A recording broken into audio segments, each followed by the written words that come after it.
It's become an annual tradition here as Somerset and Durfee meet up on the gridiron to open the high school football season. Hello again, everybody. I'm Evan Massoud, high atop the press box at Durfee, joined by BJ McDonald for tonight's broadcast to open up the football season. It was a tough year last year for the Hilltoppers, 0-10. They had some winless seasons a few years back. This one last year, not where the team wanted to be, but we expected some growing pains. That was something that Coach Brown told me on day one year ago. Will this year be different? I mean, I think everybody hopes so. You never want to go through a season and not winning a game, but I think the guys that did stick it out for the whole year will come back stronger. I'm sure they learned a lot about that, and I don't think anybody wants to have those same feelings that you have, week in and week out getting beat. I think it's a winnable game here tonight, and hopefully can get off on the right foot. Somerset and Durfee squared off on opening day each of the last 4 or 5 seasons, and Somerset's taken them all. Last year, a 6-0 loss for Durfee in Somerset, and that score came within the last 2 minutes of the game. It was a controversial game. There were a lot of calls that went against Durfee or non-calls that people felt should have been called, but that's in the past. What can we expect from Somerset? Well, you know that you're not going to get the calls when you play in Somerset, so maybe we'll get a few calls today now that the game is in Fall River. But, Somerset, they're going to come right at you, I think. They've always run that real tight splits, and they run the superpower, try to run it down your throat. So hopefully they can come out and stop the run and get on the board first and play with a lead. Well, we saw a lead in the game that you and I did beat last year, the Dartmouth game, which Durfee ended up losing late in the game, but it was a pretty good game. We're hoping for the same here on opening night. Dorian's in the air. It's windy. Some rain is expected, but the players are going to play through it. Stick around on Fred TV. Kickoff just around the corner.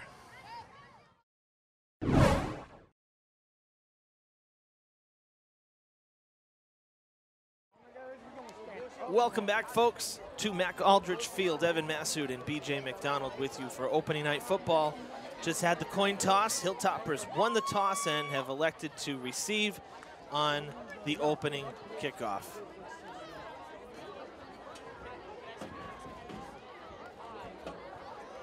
So, B, we were just talking off camera, and some new rules. Durfee, state of Massachusetts, no longer playing under the NCAA rules. One of the changes being here that we have a 12-minute quarters now versus 11. Durfee was playing 11. Some of the lower divisions like Diamond, they were playing 10-minute quarters, but now we're going to see more standardized rules across the board. It was, we said Mass and Texas that were the only 2 schools in the country, right, playing NCAA. Yeah, that's what athletic director Brad Busted said. It was Massachusetts and Texas playing by NCAA rules. Massachusetts, the board or whoever, the higher-ups, voted this year to change from NCAA rules to federation rules, so we'll see how that plays out. Fielded at the 10 and stopped just at about the 20-yard line. You're going to see returning for Durfee, you're going to see Javon Holly doing the bulk of that. Kind of going to be all over the field. The sophomore had a tremendous freshman season playing basketball, and he will be a force on Durfee athletics for the remainder of his high school career. He really made an impact last year. You've got to love when you get a freshman who is just so serious about it and really shows up to play, regardless of the sport. Yeah, and I'm a big fan of guys that play multiple sports. I think that at the high school level, you should play a sport every season. I think the muscles and everything that you do from football to basketball, it translates. Hilltoppers go to the ground on the first play from scrimmage, and it is a first down. It could have been a lot more. Jason Hall with the carry. Handed off by Isaiah Thomas, the QB for the Hilltoppers, number 4. Hall is number 1. And those first 3 guys that we've mentioned there, Isaiah and Jason Hall and Javon, those 3 guys have played together since they were little kids playing with the Fall River Falcons. They had a nice run. There's a handful of those guys on the team that are sophomores now that have all been playing, and hopefully they're going to keep developing. And I think, and that's the thing, we mentioned this in the open that last year I did preseason sound with Coach Brown, and he said, yeah, we're going to have some growing pains this year.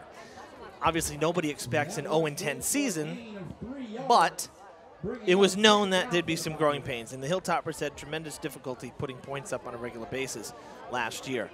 But that's because they were young. Having a season under their belts, the kids bought in. I talked to to Taylor again right before Thanksgiving, and he said, you know, the kids are sticking with it. They're not getting down, and that's the best part about it. You got to just show up and keep grinding it out. Another handoff. Ooh, good dive, but a kind of a funky landing. We'll take that, though. It's positive yards. It's third and manageable. You're ahead of the sticks. It's positive. The clock's moving. You know, 3 positive plays. So that's going to bring, that splits the difference there. So 5 yards down, 5 yards to go for the first down. So it'll be 3rd and 5. I thought he got a little bit more there. It looked like he was on the other side of the 40, but I guess the ref down there can see better than me. I was going to say, I think maybe he went to the sidelines. He probably hit out of bounds because he certainly landed past the 40. You're right. They do hand it off, and going to be stopped after about a 2-yard gain. So going to be 3 yards short after the Hilltoppers did get the first down. Stopped on 3rd down just across the 40. That was Niger. Niger, one of 4 captains for the Hilltoppers. He's number 10. Joe Dion Medina, number 14. Javin Babola, number 58, and Eli Robitaille, number 68. Those are the 4 captains for Durfee. For the Somerset-Berkley Blue Raiders, we have Owen Santos, number 51, and Seamus Fennelly, number 64. And the Hilltoppers will punt it away. Now they're going for it. Oh, they're going to go for it. 4th and 4, maybe even 3. It's a short. Oh, he moved. That's no. The left tackle. Yep, saw it too. False start. And Coach McDonald, a little frustrated here. Well, I don't think the ref saw it right away. And no. then the coach went nuts on the sideline, and I think that's right when he said, oh, I got to pull my flag out of my pocket. Right. So that's going to change things here. You know, we mentioned that BJ was class of 2007 with me, played football, and you coached here for a few years. You came on board when Taylor did, right, his first year? I did, yeah. Taylor, when Taylor started coaching, it was our senior year. I played with Coach Timmy Powers, and Coach Nathan Levesque's brother, Jordan, was a couple years ahead of me. So when Taylor came back to coach, I helped him out. I had the time, and unfortunately now it just, the timing of it, the hours that these guys put in, it's like a full-time job. Favorable bounce. I think the wind probably helped. That's going to roll to about the 15, 16-yard line, and it's Jason Hall who's going to be doing the punting in addition to carrying the ball for the Hilltoppers. So that was a good punt. Good punt, unfortunate penalty. So I don't know if you saw the jamboree last week, but Case beat Durfee 7-0 in a half of football. And from what I was told, the Durfee played pretty well, but it was mistakes like jumping off sides or a bad snap or, you know, different things, a fumble that just kill drives. And, you know, when it's 4th and 4, you can go for it. But when it's 4th and 9, you got to punt it. Yeah. So you'll hope that early in the season you kind of nip those things in the bud and keep them moving forward. Good tackle for a loss on Durfee's first defensive play. It's like Jay Hall again, number 1. Is that him? Yeah, that's or is Jay that number 6. That might have been Jaden. Jaden Lewis is he's a corner. Yeah, I think it was Jaden, number 6. I think you're right. Because I'm not seeing him. Well, one is on the Hall is on. Hall's going to be on both sides of the ball too. But really, looking up and down this roster, there's not a lot of upperclassmen. It's still a young team for Durfee, which, you know, that enthusiasm, the fight, the want to play. It was not a loss, by the way, on the first down. I misspoke there. So 2nd down, it was a gain of. No, they lost 5. It's third. It's going to be 3rd and 11 now. Oh, 3rd and 11. They lost 5 on first down. They did lose. Got a couple yards there. I missed the first down markers blending in with Somerset. So you're right. Yeah, loss of about 5. They get back now. They're going to be 3rd and 11, so they still haven't got back to the original line of scrimmage. This is outside Somerset's comfort zone. They're used to 3-4 yards in a cloud of dust too. So right. And again, same formation. You know, Coach Freitas, it just doesn't change. And you know why fix what ain't broke? Because they've had a lot of success. That's for sure. But it is a 3-and-out for the Hilltoppers. Don't expect Somerset to go for it. Not in this part of the field. But don't jump off sides. Stay on sides. Watch the ball. Right. Durfee's defense was not terrible last year. I would say that actually was probably one of their strong suits. Again, due to the offensive woes, they had some good. They had some good defensive games. They're going for it here. It appears they are. 4th and 4 from way down in Durfee territory. Oh, and they got the false start. And it's what we just said, Ev. Yeah. It's what we just said. Now Somerset's clapping, Durfee's clapping, but I think it's going to be on Durfee. Yeah, it's on Durfee. The kid from Somerset went in motion, and the kid from Durfee jumped. Yep. You can go in motion in the backfield, but and he might have been all right if he got back. I don't know, but I don't think he didn't get back in time. You give him a free first down after you get 3 stops. It's just shoot yourself in the foot. Yeah. Giving the Raiders a first down. And you kind of had to know that they weren't going to go for it there, right? I mean, that was probably by design. If we don't, I mean, I don't know who punts for Somerset, but hey, if they don't jump, back up and just kick it. Right. Look at this. Going to the ground, little end around the middle of the pile, couple yards gained that looked like Ethan Robideau, a junior. That'll bring up 2nd down. 4-yard carry. I have to say, and I feel like a broken record, I say it every year, but man, after doing baseball from end of March all the way through the summer, it's such a nice change of pace once fall sports come around to have field hockey, soccer, football, girls volleyball, something that's timed, you know, and just something different to look at than behind the fence, behind home plate, watching balls and strikes come in, you know. That said, saw some really great action during the spring, a spring that there was a lot of adversity for the softball and baseball here because of the construction. Durfee with a tremendous baseball season, cut a little short at the hands of Attleboro. They were tremendous. That last playoff game that Durfee had, they lost, was really just probably one of the better high school games I've ever seen. No errors, clean pitching, no walks, just a solid game, a 2-0 loss though for Durfee, and that eliminated them in the South semis. And we went on to see some good summer ball here on Fred TV as well with Fall River Independent Baseball League, Fribble. That is the first pass, and the tackle made. I think he's going to be short, but it's going to be very, very close. It is going to be close. By number 10, Montero. Montero with the tackle, and it's going to depend on the spot here. Pretty good job by Niger coming up. Sure tackle there as soon as the kid caught the ball, but it's going to be close. Oh, it's going to be close, and they're going to call for a measurement too. So while they do that, you know, mentioned about summer Fribble baseball, Legion baseball. Legion did fairly well this year.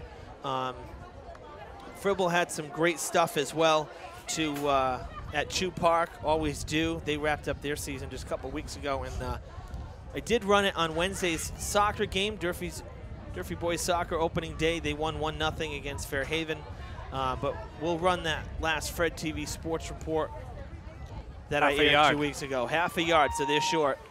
But you'll get to see that at halftime as well, so we'll run that. So watch the ball again now. Right, watch the ball. Don't give him another free one. Watch the ball and no jumping offside. You had the false start, a little over anxious. First 2 sides of the ball for Durfee. Offense and defense of the season. So I gotta say, I like the red jerseys. Are those new this year? I feel like they had them last year.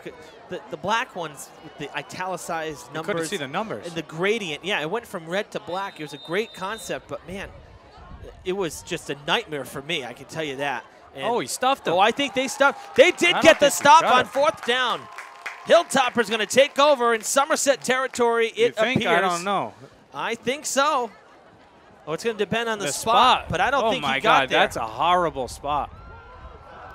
And you just moved it another 2 inches. What I tell you, Ev, in the pregame, you never, ever, ever get calls when you play for Durfee. You just don't. I thought maybe since we were at home, you'd get one, but that is a horrible, horrible spot. Oh, too bad with Federation rules they don't have instant replay, because I think we got it. Chris Thomas and Taylor Brown on the sideline. Coach Thomas was more heated than Taylor. Thomas did not like that spot at all. Going end around. No. There goes Robideau. for a first down and quite a bit more. I looked like the kid from Durfee might have got sucked inside, and they got around the corner there. And For a first down for the Raiders. everything has gone right for Somerset on this first drive. And, you know, you gave them a free one with the penalty. Then they get the spot here on 4th and short. Now they're all of a sudden they're on in Durfee territory on the 48-yard line with a little bit of momentum. Coach Brown still chatting with one of our linesmen here. Same play the other way. Yep. That's There a you face go. mask. But they take him down for a loss. You consider that a stiff arm or a straight up face mask? Because he was right in the face, let me tell you. Like he was, yeah. He didn't grab it though, so maybe that's why they don't call it. That's all right. We'll take the 5-yard, 4-yard loss in 2nd and long. So it backs them up to the other side of the field. Back into their own territory at the Somerset 49. Ends up being a loss of 3. So 2nd and 13 coming for the Blue Raiders. And nice to hear the Hilltoppers getting loud. Oh, double handoff is right, and that has Durfee confused. They do get the stop, but it's about a 10-yard pickup for Somerset, and it makes 3rd down a lot simpler. It'd be like 3rd and 3 here. And probably 2 chances to pick it up. So they've run that a couple times already and seem to work all right. They run that super power, you know, they sweep, and then come back with the double handoff. One of the Blue Raiders down right now with an apparent injury. Both trainers out on the field. And you see the leg stretches. That never is a good thing. Usually indicates a cramp too. In the, it could be. It's cool. It is cool. You know, I have to be honest. You get the hurricane here looming offshore, and usually it's a little bit warmer when these things come up because they're bringing all that hot air from the tropics, and it's really not that warm here for opening day compared to the week we had. 62 degrees here just a little bit after game time. So we'll take that though. You don't need to be out here at 90 degrees. Oh, yeah, I know. Trust me. I'm not ready for summer to be over, but I'm also not ready to stand in the booth and sweat with the 100 degrees in here. Yeah. We had we had a game maybe 3 or 4 years ago, probably 4 years ago, when Tripoli was another problem, or West Nile was a problem, and I think Victor Pereira was still our athletic director. They moved games to Saturday afternoon, and man, it was like week 6, like Columbus Day weekend. Stang came to town. Oh, I remember that game. I was coaching. You were coaching, time, yeah. and it was like 85 degrees, hot. humid, and you guys had the swarm of bees up on. Hot. Oh my gosh, that was just like call an exterminator. Let me, and I'll go call the game from home. Give me a room. Oh my gosh. Usually you get them, you know, early in the year. Usually, you know, by mid-October you're okay. Right. Because I remember we played at UMass Dartmouth when I was here too, and the first game of the year, we had no field. So we played there, and it had to be 100 because the field turf gets so hot too. It does. It's got to be 5 to 10 degrees warmer. It just absorbs the sun and the heat. Right. All right, we're going to take a timeout here as we're still in the injury timeout on the field. So we're going to step aside, and we'll be back with the conclusion of the first quarter. 3:03 on the clock, scoreless game. Stick around. Honor, courage, sacrifice, pride. Our city. Fall River has traditionally been in the forefront of honoring our nation's soldiers, sailors, Marines, and airmen. Vietnam veterans took the initiative to secure rights to an 80% size replica of the Healing Wall for Veterans Bicentennial Park. The names of over 58,000 fallen heroes will be engraved on the 360-foot-long replica wall. 100% of the money raised benefits the building of our Vietnam Veterans Memorial Wall in Fall River. Help build our wall, which is scheduled to open in 2020. The meaning, the spirit, and the value of the wall is everyone's. Be part of this exceptional, once-in-a-lifetime project. To make a donation, please visit VietnamMemorialWall.org or connect with us at Facebook.com. Welcome back to the action here out of the injury timeout. We just saw the player that was down. It appears it may be a knee injury. We saw some stretching going on. Picking up here, Somerset mid-drive, 3rd and 3, and they're going to get the first down, it sure looks like, and it was, once again, Robideau with the carry. But we just saw the injured player again, couldn't see the number, but he was carried off, couldn't walk, so that's never a good sign. No, never, especially the first game of the year. I mean, I thought maybe it looked like a cramp at first, but I don't think he would have been carried off if he was just a leg cramp. Yeah, he was down for a while before they decided to carry him off, so unfortunate. You know, injuries are part of the game. You just never like to see it, but it is a reality with a contact sport. So it's next man up for Somerset, and it's the next set of downs as well, as the Blue Raiders are driving here their first possession of the football, and that is Drew Romero, number 5, and he's going to take it to the house for the opening score. 6-0 Blue Raiders with 2:10 to play, 2:11 to play here in the first. Well, not the start you were looking for. You had him pinned back twice. It was 4th and 4. We jumped off sides. Then it was 4th and 1, and they get a 1.5 yards. And then those two plays, those two conversions seemed to suck the life out of the defense a little bit, because then it was positive yards, positive yards, positive yards, and then they get through, break one for a touchdown. And that's Somerset's offense. I mean, you miss one tackle and they're gone, and that's why they've had so much success. They run the same plays, and they've been running them since Coach Freitas has been over there. Right. And it's just line up and try to stop us. Going for 2. Robert Shaker under center, handoff, and it's good. 8-0 the score. And Somerset takes the lead here. Hey, it took us till nearly the end of the game last year to get our first points. It was a scoreless game through 3.5 quarters. Seeing some offense here just 10 minutes in. And then I think you're going to see the Hilltoppers move the ball. I mean, it was the first drive of the season. It's a lot of sophomores out there and juniors. They did get a first down on the first play. Right. They were, positive yards, and again, jumped off sides on offense, and had to punt it away. Had a nice punt, pinned them back, and Somerset turns around and goes 90 yards. But I think you'll see Durfee move the ball. I think the offense is going to put it together this year. They struggled to move the ball a lot last year, and I think they're going to hopefully rebound here and put some points on the board. See, a group like this that is close-knit, you said they had tremendous success with the Falcons. They were young last year. Each year they're going to get better, and I have to say, you try not to look too far ahead, but these guys have the potential to be a really great senior team in 2 years. After being in high school varsity for 3 years, a tight-knit group. This could it can go one of 2 ways, I think. I mean, when you have a lot of success when you're young, in middle school, you're not used to losing.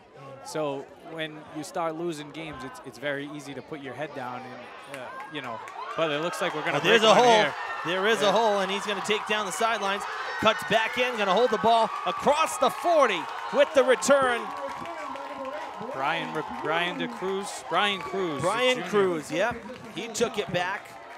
So you can take back everything I just said, because now you've got the momentum. You've got the crowd going. You're inside Somerset's territory, so you don't have to worry about it's one score. It's one play that they broke, and you're right back in the game. Hey, just on a side note here, after that great play, how about our official just hurling that bad boy to the sideline of Somerset? He had a pretty good-looking spiral. Sign him up. All right, Hilltoppers starting from the 40-yard line. And a whistle. We get a timeout, I think? Yeah, I think timeout. They looked a little confused on that formation. The guy that was lined up top, I don't know, he was supposed to be on the line. He wasn't on the line. It looked like he stepped off, and the other guy went in motion. But change of possession, settle down. You had a nice run. It's you're in Somerset's territory. Get a play you feel confident in on first down. Get some positive yards. Play ahead of the chains. I'll use all the football cliches.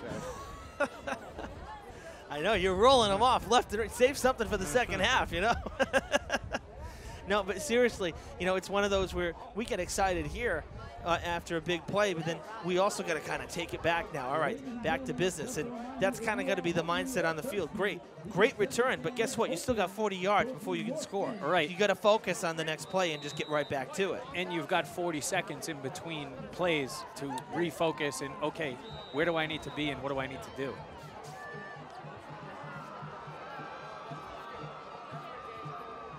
So that was a quick timeout.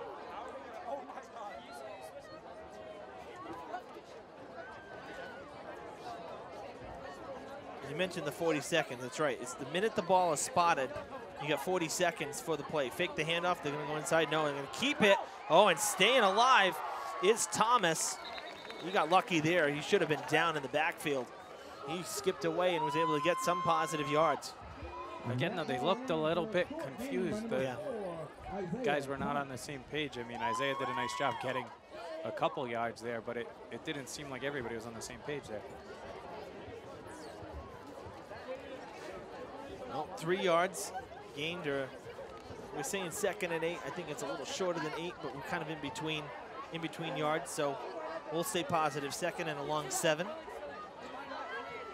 think you got to give Somerset a little taste of their own medicine and try to run it right at him. Thomas wants to throw, and he's going across the middle, and it's complete for a 1st down. But what do I know? Great job, great protection up front by the offensive line. Nice job by Isaiah. This is a great throw. Made a nice throw, nice catch. He found Medina, number 14, one of the captains we mentioned earlier. I mean, he has that right across the middle there, right over the middle of the field, thread the needle. Really good pass. Another Blue Raider is down. 34 is down. We don't have it. No, 30, and that's Robideau. So if Somerset loses, he's their go-to running back. That would be a huge loss for Somerset if he is out for any period of time. He's playing defense right now.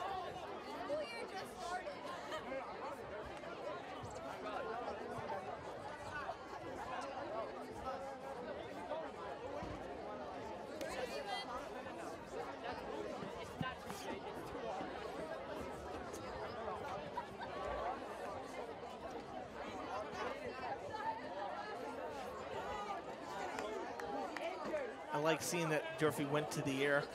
Don't see many passing plays in high school to begin with. And if Thomas, obviously small sample size, right? First pass of the game, first pass of the season, it's complete. That's great. But if that's something Durfee can build on and even have like a 20% game with the air that's somewhat successful, using it even 1/5 of the time, that gives your offense, the defense rather, something to look at, because it's just one more thing for them to think about, of course. Absolutely, and that was a great job, like you said, but it starts up front with the offensive line, and they did a nice job protecting him, making sure he had the time in the pocket to step up and make a nice throw. And yeah, for sure, as a quarterback, I always want to throw the ball. We got that's right.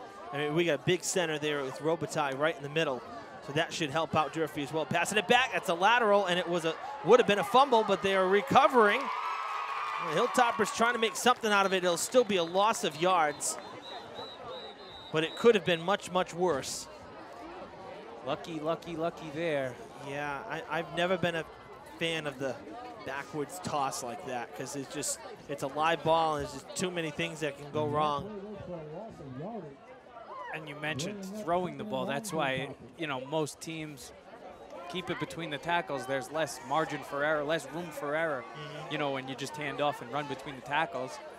But at the same time, you got to keep kids interested, and you want to be able to throw the ball around and run the option and have a little bit of fun, I think. But oh, yeah. All right, 2nd and 14, a loss of 4. Thomas escapes. And I think it may be, we're not sure if it's complete. We can't see. Did catch it, yeah. Diving catch on the far side. Complete for a gain of about 10, and that was once again Medina. That's another great job by Thomas there, getting outside the pocket, throwing the ball on the run. I mean, that kid was covered. He just put it where only he could catch it. So it ends up being a 7-yard pickup. It'll bring up 3rd and 7, and we'll see it on the other side here, because we're going to be switching sides. End of the first quarter on Fred TV. It is 8-0 Somerset, but Durfee driving and close to the red zone. So really, you mentioned the 2 mistakes, I guess you could say. The 2 penalties that cost Durfee possession of the ball, and then defensively the stop, and then the questionable spot. It was hard to see where the player actually really went down, but it looked like it was a generous spot. Other than that, really not a bad first quarter for Durfee. No, not at all. I mean, they broke that one long one, and like you said, that's Somerset's MO. They're going to just run between the tackles, and they're happy with 3 or 4 yards every time because they're going to go for it on 4th down a lot. So Yeah. if they can stay in, you know, short yarded situations, they're going to keep doing that. And then you slip a tackle and the guy goes for 40 yards and a touchdown, and just like that, it's 8-0. But I mean, I think it's something to build on. Like you said, you're driving now, put some points on the board here, and you know, keep battling. Now, we've seen some really lopsided opening day scores in the past. I can remember a 35-0 or 35-6 or 7, something like that, where we were down 28-0 before halftime against Somerset, and you know, to be down just to 8-0, of course, that's not the great 3rd down play Durfee was hoping for. Somerset was ready for it, but you know, it's been a little more competitive against Somerset these past 2 seasons. Yeah, and I think you've got to give some credit to the coaches for that. You know, you give a lot of credit to the kids for going out and playing the game, but you know what Somerset's going to run.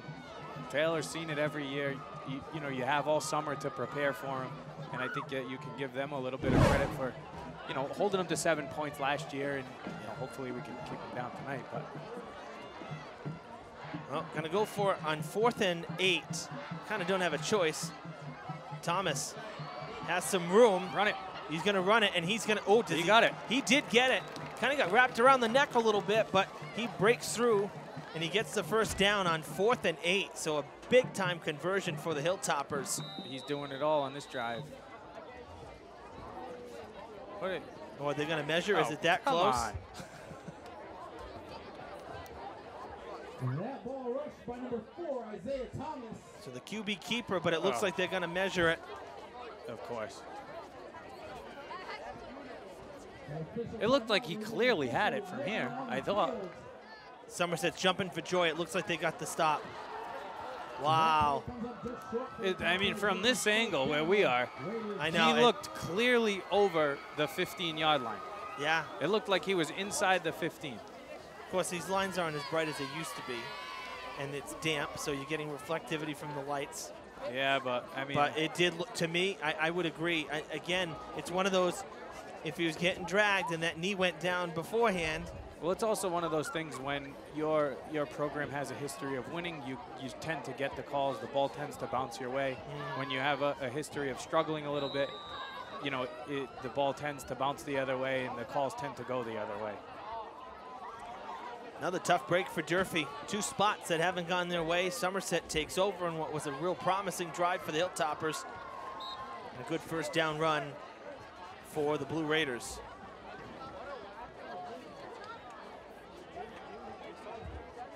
And that ball rushed by number 5 for the Raiders, Drew Romero. That'll bring up 2nd down. Romero carried that one. He's a tough kid, too. He's the one that scored the touchdown earlier. I don't think I see number 30 out there, Robideau, so I don't think he's back out.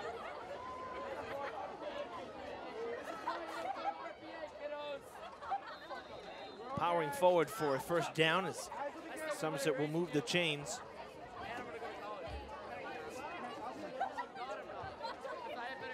I still can't get over that spot. Well, you know what's interesting, too, is that they basically started the drive at the 15. So we measure in inches here. That's why they called for the spot, I guess. Well, called for the chains, rather. It's such a tough angle. If we were upstairs and on the roof, you know, 10 feet higher, it probably would have been a little easier to see, too, because we're just a little bit lower here inside. But with the threat of the rain, you know, we got to stay covered. It's tough to tell who's making the plays in there. Everybody all bunched up like that. I know. You can't tell who's making the tackle. That play goes for a gain of 4, bringing up 2nd down. Be 2nd and 6 from the 32.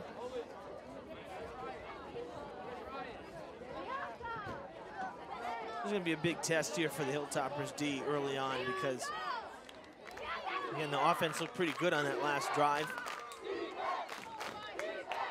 A whistle. I think Somerset moved there, no? They called the timeout. They got the timeout before. So a quick timeout here. One of the other changes here going to, with the football rules, we were discussing the clock. The other is 3 timeouts, which is going to probably move the game along a little quicker, to say the least. You didn't like each team having 5, 6, what was it, 5 or 6? So you've got too many. 10 or 12 timeouts a half if both teams use all their timeouts. And that's the thing. It got down to where we were under 2 minutes, and it was run a play, timeout, run a play, timeout. And I mean, 2 minutes would last you 20 minutes. Really prolong the game. And now it's a little more strategic. You know, you're going to use them sparingly. I think each team has used 1 to this point. Yeah.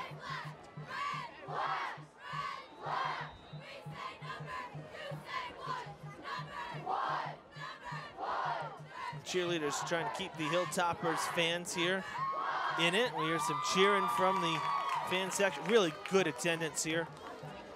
On opening day, there was the kind of welcome back bash out in the courtyard, a cookout, kind of a tailgating type thing, which has been a nice tradition over the years to promote attendance to the game and just kind of promote Durfee pride. Big play here, 3rd and 5 or 6. Even that play, I mean, it didn't feel like he got a yard, but they gave him a yard. We're 2nd and 6, 3rd and 4 now, so it ended up being a 2-yard pickup. Which I think is more like 3rd and 5. There's a double handoff. It is, and it's going nowhere. Big time stop for the Hilltoppers on 3rd down.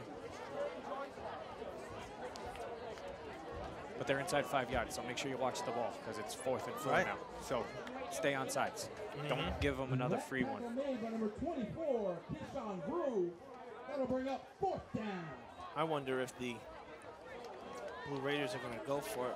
Robert Shaker, the QB, just did a quick end around to go talk to coach again. He's going to deliver the play to the huddle. Well, they don't have a punter listed here, so my guess is if they can't get Durfee to jump, Shaker's going to kick it. That's my guess. But I've been wrong all night, so.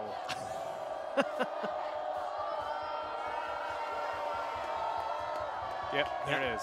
Good job. Yeah, they held back, and another timeout burned by the Raiders. And when you have a history of jumping off sides, the other team is going to try to get you to jump off sides. You know, if they know you have a history of shooting yourself in the foot, you know, but don't give it to them. So nice job by the Durfee defense, staying on sides. I think you're probably going to do it again here because they're probably going to try to get you again.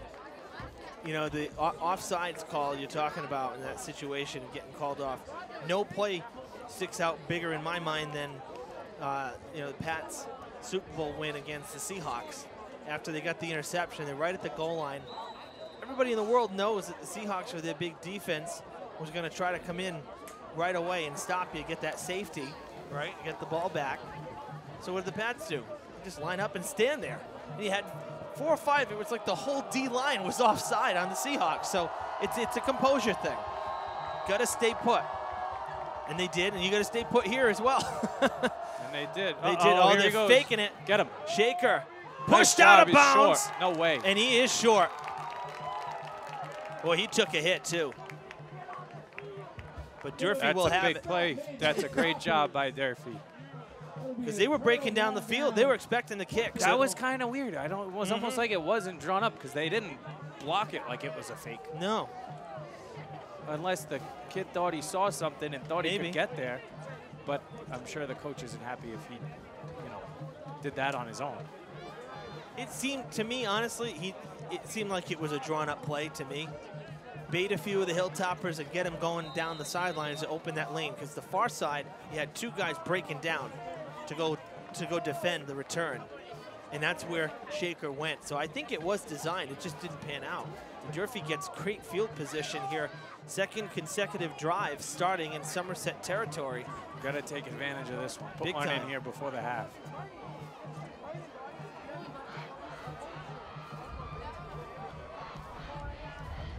Handing it off on 1st down. Go. Nice spin move, and it'll be a pickup of maybe 6.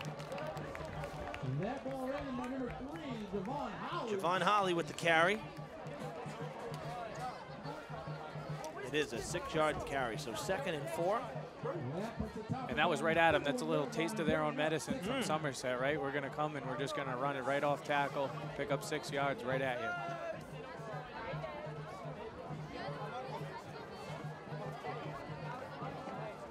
And Durfee looks, the line is as big, if not bigger than, you know, Somerset. Kid up front there, Robitaille, he's a big kid at center, 68. When was the last time we said we had, you know, a line that big? Oh.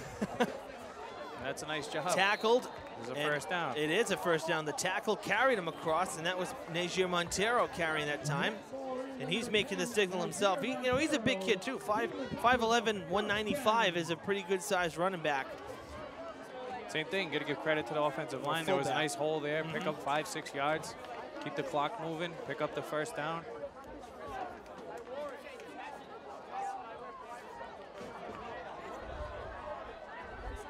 First down across the 35. Right about at the 25, rather, excuse me. Nice job there, too. Gonna cut back in. First down, or maybe just short. We'll see where he went out of bounds, but the indication is it's another first down for the Hilltoppers. And they're in the red zone. There you go, a little inside run, outside run. Nice hole there, and then a nice move in the hole by Javon there. Made the kid miss, got to the outside.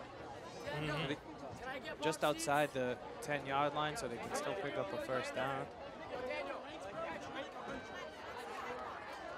Durfee's best chance of the game, 6:10 on the clock in the half. So we're halfway through the second quarter.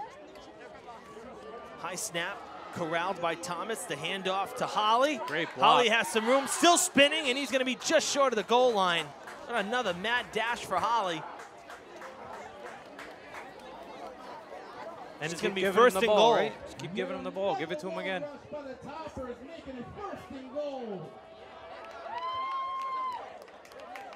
Looking at about the, what, 3-yard line?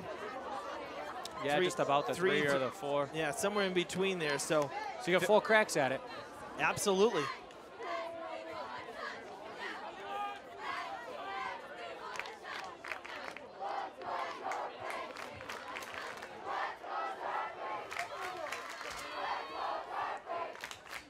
They'll hand it off. Dive forward. He's in. Touchdown, Hilltoppers. Keyshawn Rue. He's the transfer from Brighton High School, That's I believe. right. Coach Powers was really high on him. And the transfer from Brighton, as you said, B, puts Durfee on the board with the 3-run carry. Welcome to the Hilltoppers, Rue. It is 8-6. That's a good answer right there. Big stop on 4th down, and you come back with the short field and you just pound it on the ground. Yeah, that's a great job. Great job. Big play here, though. You're right, big play here as well. And they're gonna kick it. No, they're going. Oh, they are going for it. So going for the tie here. Thomas. Nice. Gets it off. Oh, and he bounces off, it's caught. Montero with the catch as Thomas was totally screened on that throw. I don't know how he got it off. Great composure from Thomas. That's his 3rd completion of the game, and we are knotted up at 8-8. Well, good drive. That was a great drive, great answer, 2-point play. Thomas has been doing it all in the first half. A couple nice runs. He was just short on one of them, but, you know, led that drive right down the field. Clean drive. Everything was positive on that drive. You didn't have any negative plays. Everything's moving forward. So now you get the defense rolling, you get the crowd into a little bit. It's a tie game, 5 minutes to go in the half. Yeah, and the only thing you want to be cautious of now is that Somerset's going to get the ball in the second half. Don't want them to pull off that double. You don't want them to use 5 minutes here and go down and score and leave you with no time in this second quarter. Get the ball right back. Yeah, and you're right, because they're not, Somerset's not a big play team unless they break one. So you got to be the sure tacklers here. You know, bottle them up. Hopefully you can get a 3 and out and get the ball back. You know, and it's funny you say that, because that's really, I think, where Durfee has excelled over the last 2 years. You know, they beat New Bedford in that defensive shootout here 2 seasons ago before losing last Thanksgiving. But Thanksgiving 2017 here was a win, and it was that what is it, 8-6, I think it was. Right. And it was the quick to the ball, the tackle. I mean, it just was tremendous. Oh, no. Not right now, not what we're seeing here on this return where Somerset was breaking tackles. But for the most part, even last year there were some big plays, but Durfee was quick to the ball. They've been quick to the ball tonight. Well, and I think a lot of that too is effort and energy, you know, playing with a little bit of emotion. So you should have that on opening night. You would think that, you know, guys are out here. It happens halfway through the season when you're 0-6 and 0-7, where, you know, the effort level is probably not where it should be, and guys are breaking tackles and running untouched down the sidelines. But the opening night, it's a tie game. You'd like to think that, you know, everybody's full throttle. Nobody's really banged up at any point yet. It's early in the year. But this is a big series, again, before the half to keep them out of the end zone. They toss it back Bottle there them to up there. Fernando Solizano. You gotta love the energy they got now, though. The Hilltoppers are bouncing around a little bit. They look like they have some confidence. A different team than we saw towards the end of last season. And we got some rain band coming in here. A quick downpour, driving rain across the lights. A wind-driven little downpour here heading to the field. That's going to shake things up a bit. Yeah, that probably plays into Somerset's hands a little bit more than Durfee's. They're under center, a little bit easier ball control. Durfee's out of the shotgun. The bad news, though, is that with the circulation of the storm, it's actually coming from the north, like our typical nor'easter when it passes by. Good stop on second down. It'll be 3rd and long. We may be wet before the end of the night because there's some, it's coming on the radar. It's close, but this just a little light downpour that should be pretty quick. It may affect, I wonder if it's going to affect the band, though. I wonder if the band will still play at halftime because, you know, you can't get water down the horns and the woodwinds. It's not going to do much. It's going to be like trying to play underwater. We'll bring them all in here, though. They can play in here. Oh, there you go. 3rd and 10. Durfee with back-to-back stops here. Somerset not able to advance the ball. Shaker rolls out. Has a bit of a hole. He's open. Oh, doesn't matter. Good job. No, it doesn't matter. He's going to go down. But it is a gain of about 5, so he got them halfway there, and there'll be a decision to make on 4th down. My guess is they will go for it. I think you're probably right. Well, well, here's the thing. It was only a 4-yard carry. We're looking at more than 5 yards here, so. Although if you punted here, you pin Durfee back. There's only 3 minutes to go. You're getting the ball back. I mean, if it's me, I'm kicking, but. Again, what do I know? A lot of things go wrong with the punt when you're receiving and it's wet. And the ball is wet. So I would agree. But you could also argue that it's wet for them to snap it. That's true. So, you know. They're lining up. They're going to go for it. Not surprised. Coach Freitas has won a lot of games. He certainly has. Oh, and a timeout. It looks like Somerset just burned their last one of the half. I think he wanted to think about it a little bit too. Right. I bet he's got a few coaches in his ears. A couple of them are saying go for it. A couple of them are saying call timeout. So let's call a timeout and think about it. Oh yeah, it's if a whole it's me, other I'm game. kicking you. It's a whole other game with the coaches and having to discuss on the headsets and stuff. And I know that from when I used to shoot the highlights up on the roof. That, you know, you guys would be up there with headsets talking to Taylor. Taylor's trying to talk with the coaches on the sidelines. And I don't know how you guys were ever able to even communicate because, I mean, seriously, it must have been a little bit of Well, I think madness. at times, too, especially when you're the one who's making the call, at the end of the day, it's Coach Brown or it's Coach Freitas who's going to decide whether or not they're going to go for it. You can hear a lot of different voices in your head, and it's like sometimes like, hey, everybody shut up and let me think about it. Well, here's the biggest thing is we saw the fake last time as Shaker is back there, and let's see, he does drop kick it. It's going straight up, though. Get away from it. Not going to be that deep. Yeah, that's right. Don't Look touch at it. Look at that. It's only about a net of 4 or 5 yards. Seriously, yeah. So I think the wind shear really, the Hilltoppers can thank Hurricane Dorian for that one. Yeah, that's huge.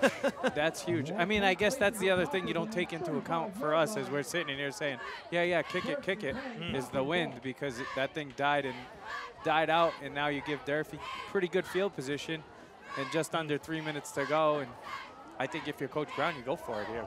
Got to try to put one in before the half. They're starting at the 35. That's decent. That's not terrible field position. Anytime you're, you know, ahead of the 30, that's good field position. You know, you're more than halfway to midfield. And they get, like you said, 2:51 to play here in the first half. We're tied at 8. Durfee had the last score. Here he is again. Oh, look at that. Hold that ball. Yeah. How about that dash for Rue? Unbelievable. Just refusing to quit. Kept pumping the legs.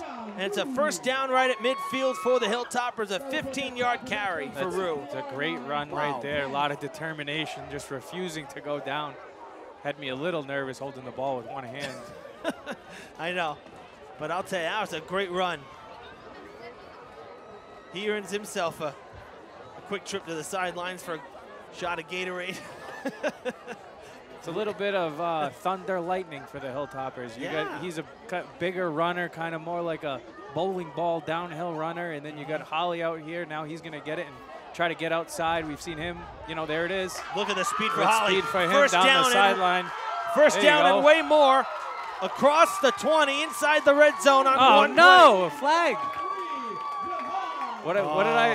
It's been the theme of the night, Ev. You know, the Hilltoppers just do not get calls. No, and you see Coach is really, he's ready to break the headset here.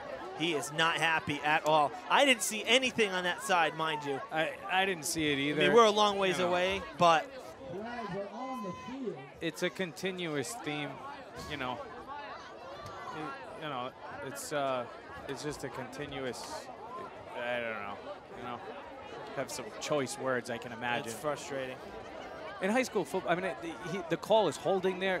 You could throw a flag and call holding on every single play if you wanted to. You know, so put the flag away. Nobody's here to see you, and let the kids play the game. So instead of positive yardage, it's a 10-yard penalty from the spot of the foul, which actually moved Durfee now back a yard. So they lost a yard on what should have been a 30-plus yard dash. They're coming back a yard. That is insanely frustrating.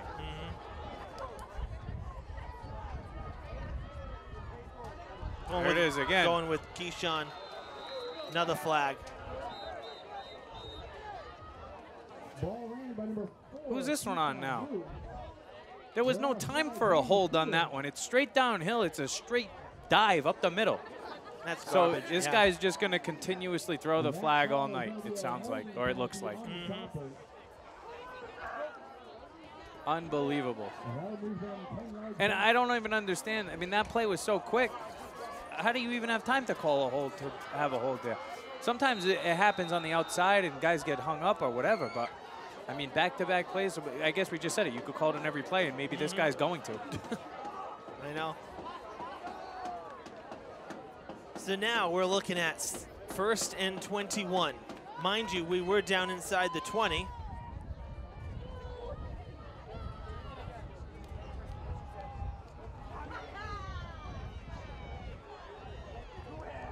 Thomas looking to pass. Got to hold that ball. Looking for some room. And he's going to be taken down stopped with forward progress at about the 42, 43. Talk about just having the officials take the life out of the entire game. The fans, the teams, like. Well, we don't want to start off on a bad foot, but I will say this, that across the board, and no, I'm not going to apologize for it because it's what we saw. There were some really rough calls last year, and it wasn't just football. There were a lot of sports. And then Jake standing right here. Jake filmed a lot of them. Jake watching them just as a spectator, too, and he's a sports fan. We saw some really bad calls a year ago in multiple sports, and I don't know what it is. I mean, I look at this and I see football, and you have more officials, more eyes on the play than in any other sport. Why are there so many bad calls? Well, my thing with a football, especially a hold, because like you said, you could call it on every play. Where, I mean, and you can't see it from here in real time, but was the kid that got held going to make the play in the backfield? I think that's the way you got to kind of look at it. That's the thing. You're right. If it's not an impeding play, if it's 20 yards off the play, that was a screen play. Yeah, try it. Oh, this is not going to turn out very well, I don't think. Oh, wow. Oh, he got tripped up. Man, I thought Rue was going to have some room. That was a big-time play by Matthew Rebello. So 3rd and 10, I mean, 45 seconds to go. He got out of bounds, so That's the good thing. The clock was... Mind you, again, at least from our vantage point, Hilltoppers probably should have been in the end zone already. But, you know, we roll with the punches. We're not out on the field, and we can't see everything, and that's why the officials are there. So usually the calls go against you when you're away, when you play at Somerset. Usually Somerset gets the calls. Usually if you play at home, you like to think you're going to get a call. And just to clarify, we're using this as an example because we're playing Somerset. The same thing is true if we went to Dartmouth or we went to... But we always get the short end of this. Usually the home team gets, you know, usually the home team will get the benefit. The ref wants another second. Great, thanks. Well, actually, it had stopped at 45, so we actually gained a second. We're at 46. He can keep the second. Just keep the flag in his pocket. Tons of time for Thomas. Another flag rolling in. That's the first down and more, but it's probably coming back. Another flag in the end zone. So he did make it there, but pretty certain that play will be coming back at least with one of the 2 yellow flags. I don't know what the one downfield was for. I mean, I'm assuming the one in the backfield is a hold because, of course, it's a hold.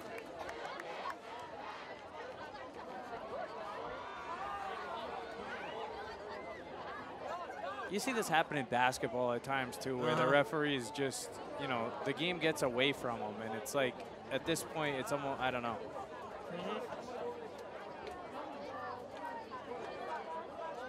Oh, boy. So another costly flag from the line. I think, was it a face mask? Is that what he called it? No, it's another hold. It was another hold. Yep. And evidently it happened right at the line of scrimmage. Yeah. Oh, goodness. Isaiah did a nice job there. He did a great job. You know, stepped up in the pocket, bought some time, found the, you know, it's tough to play defense for that long. That was a great catch.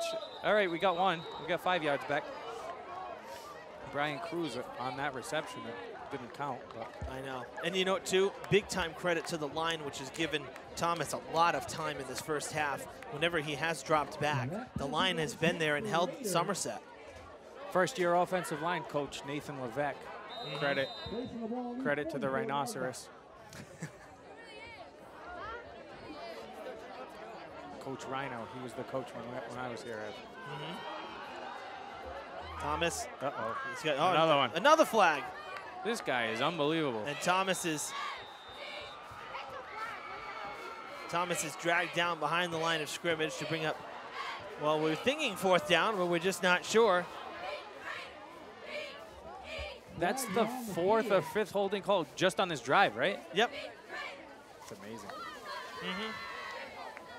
I'd like to know if it's the same player because it's like they're looking for it. Or they're just making it up.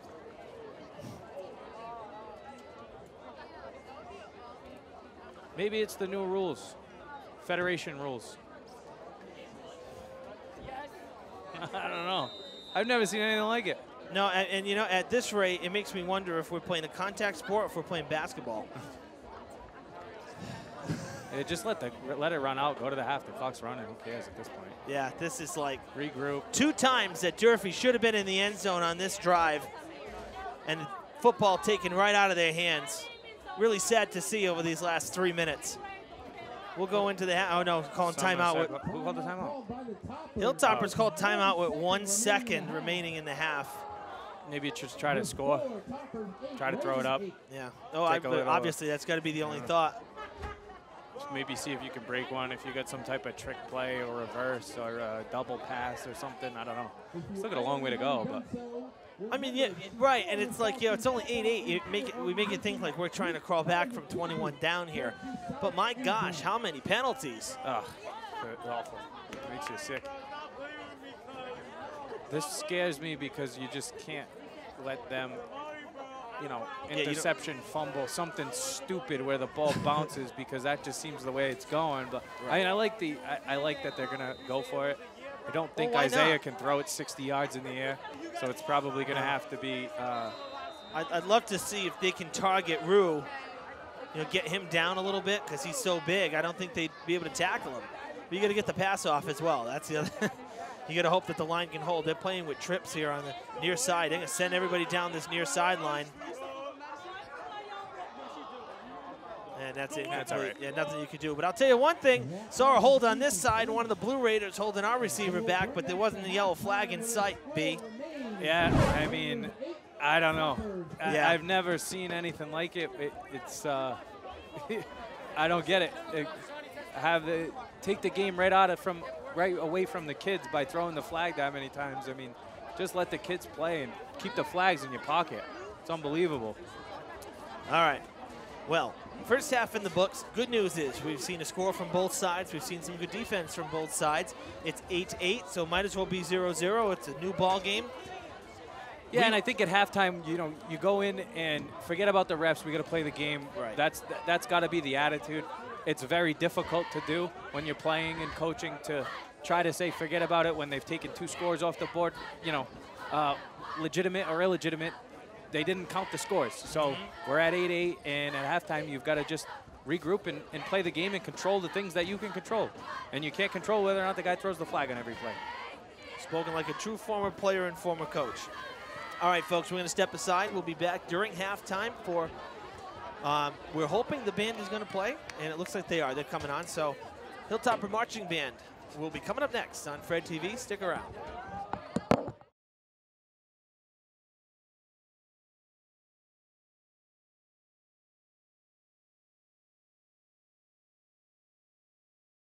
Hello again, everybody. I'm Evan Massoud. Welcome to the Fred TV Sports Report, our final broadcast of the summer. We've got a stacked show for you, and we're going to begin right here at Chew Park with the Fribble Championship.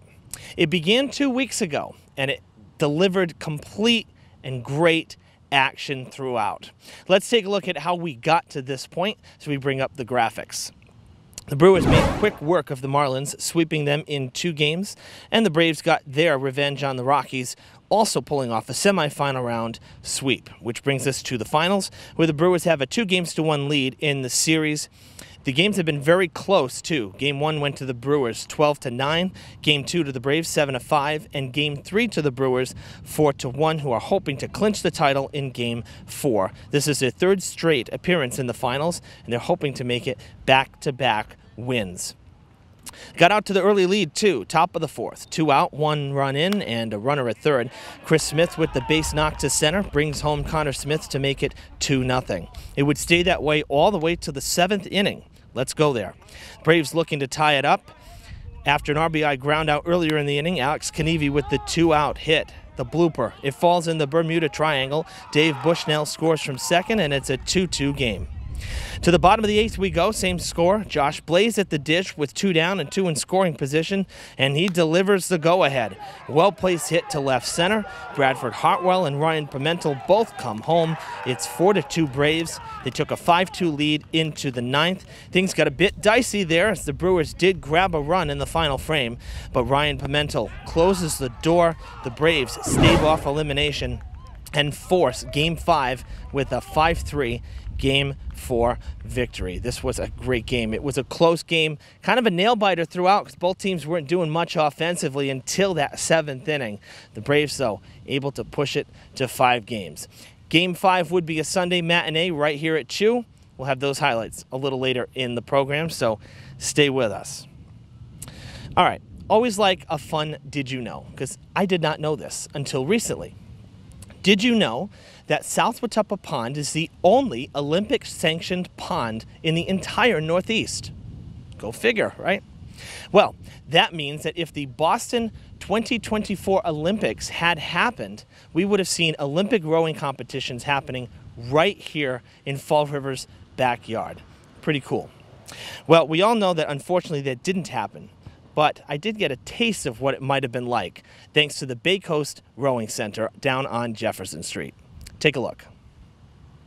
On a peaceful summer morning, the sound of oars clapping on South Watuppa Pond could be heard as the Bay Coast Rowing Center wrapped up the last week of its Learn to Row camp.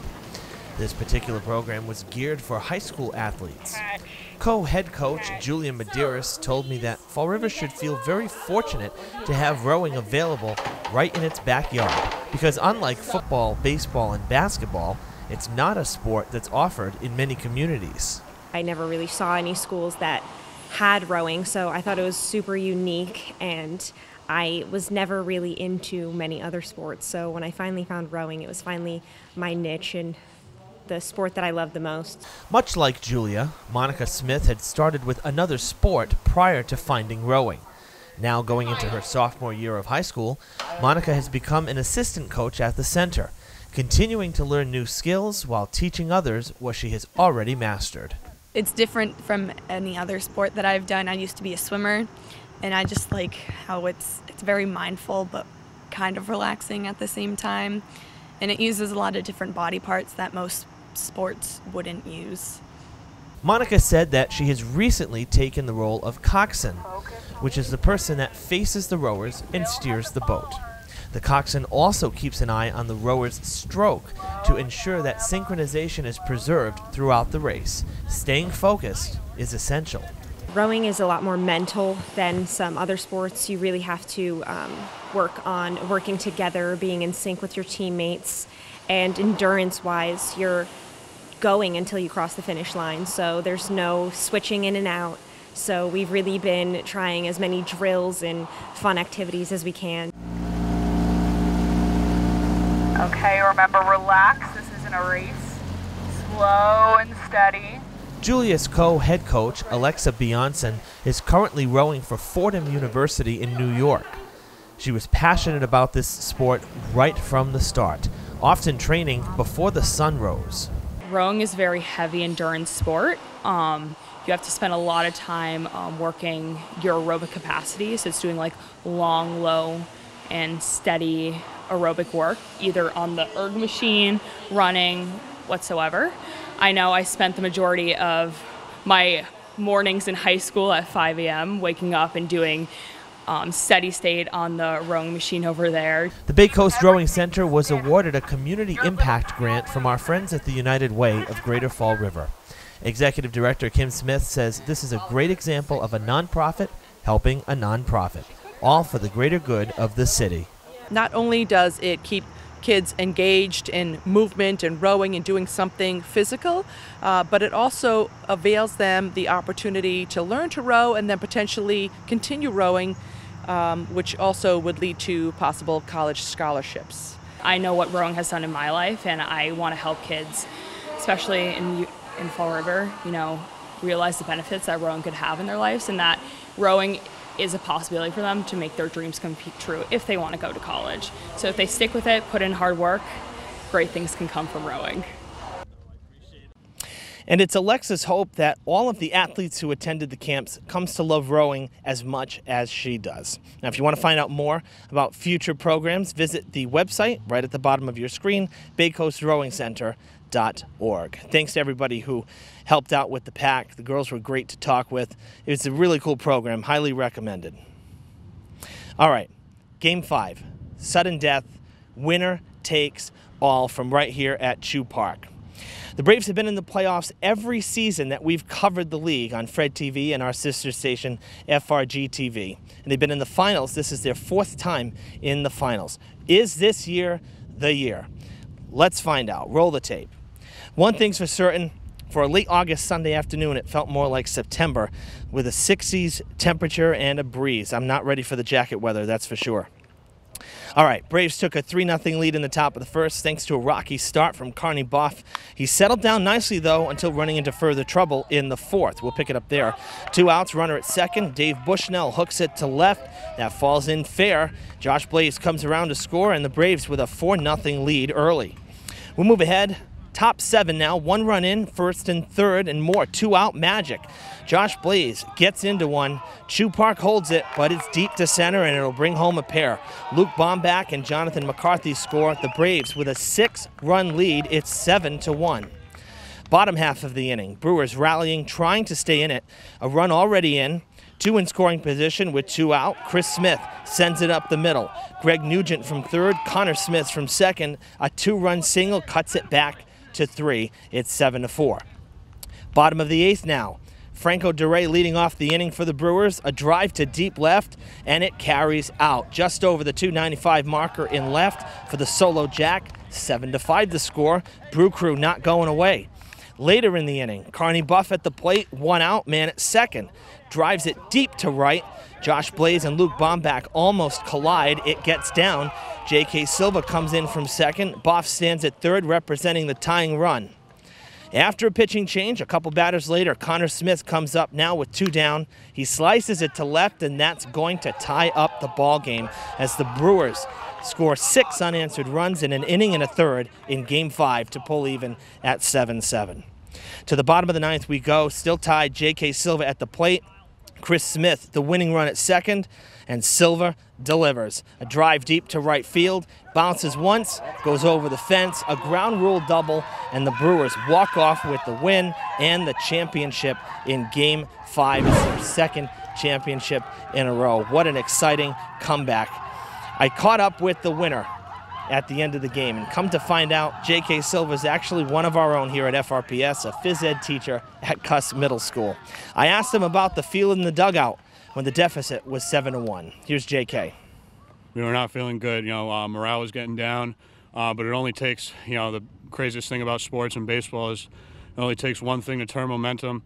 Once momentum got turning, I had it in my head. I knew we were coming back. I knew we were winning this game. I just wanted to give a shout out, Cuss Middle School, all my students. Keep working. We'll see you at school this week. Let's go. So that wraps up another exciting year of Fribble baseball here in Fall River. A big thanks to the league for another fantastic summer of baseball action. All right, last but certainly not least, some news from the high school level. We had some changes made over the last couple of months while we've been away, and want to let you know what's going on. Over at Bishop Conley, Cesar Gonsalves has been reappointed as the athletic director. Cesar served for 3 years from fall 2013 to the spring of 2016. And he was always so helpful to us at Fred TV, so we wish him the best of luck as Bishop Conley and Coylan Cassidy join forces. So Cesar's going to be running both athletic departments. Now, over at Diamond, Michael O'Brien, who was the assistant AD over at Coyle, has taken over the athletic position at Diamond Regional after Keith Allen recently stepped down. Michael had a tremendous career over at Coylan Cassidy, where he coached the girls basketball program for 16 years, had 269 wins over those 16 years, very impressive, and a state championship in 2018. Now moving on here to lead the Bengals, Michael says the transition has gone very smoothly. Coming from a different place, I'm learning. My first plan is to just observe and learn from these guys and learn their system. I'm joining their team. They're not joining me. I don't think any major changes are needed. They run a nice athletic program here. Keith Allen did a great job, and I'm happy to be here. And I've enjoyed my week and a half so far. It's been great. Also at Diamond, head football coach Steve Wojnarski elected not to return this year. So Freddie Lima, longtime assistant coach at Bishop Stang, has been hired to lead the Bengals football team this fall. Also in Greater Fall River news, former Hilltopper Jeff Caron has been the AD over at Dartmouth High School. He's left that post to take an assistant principal position over at New Bedford Voc. Andrew Crisafulli, who was the AD at Case, is heading over to Dartmouth now to take over the Indians program. All right, last but not least, this is some big news. You won't hear me saying the phrase Big Three play anymore in our broadcasts starting in September. And that's because the Big Three and the Old Colony League are no longer. They have merged. And this happens because Barnstable left the OC to become one of the Cape Cod teams, staying on the islands. So that means Brockton, Durfee, New Bedford, Dartmouth, and BR will be the Southeast Conference, comprised of 5 teams. Should be a lot of fun. We'll dive deeper into that in our first broadcast of the fall, and we'll see how it's going to affect Durfee as well. Thank you so much for tuning in on Fridays throughout the summer for the Fred TV Sports Report. I'll be seeing you soon. I want to wish all of my colleagues in the district a great school year. We had a successful opening this week, and we wish everybody the best as we head into September. I'll be seeing you soon on Fred TV. Until the next time, I'm Evan Massard coming to you from Chew Park. Thanks for watching.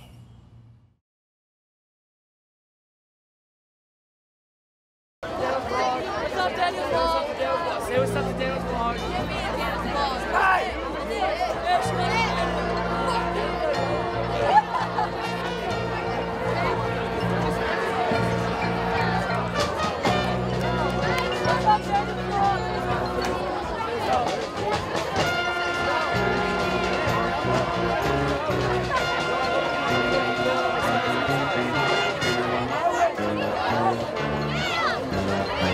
Daniel, should I go to the Somerset side with this? I said, should I go to the Somerset side with this and go cheer for Durfee? Yeah?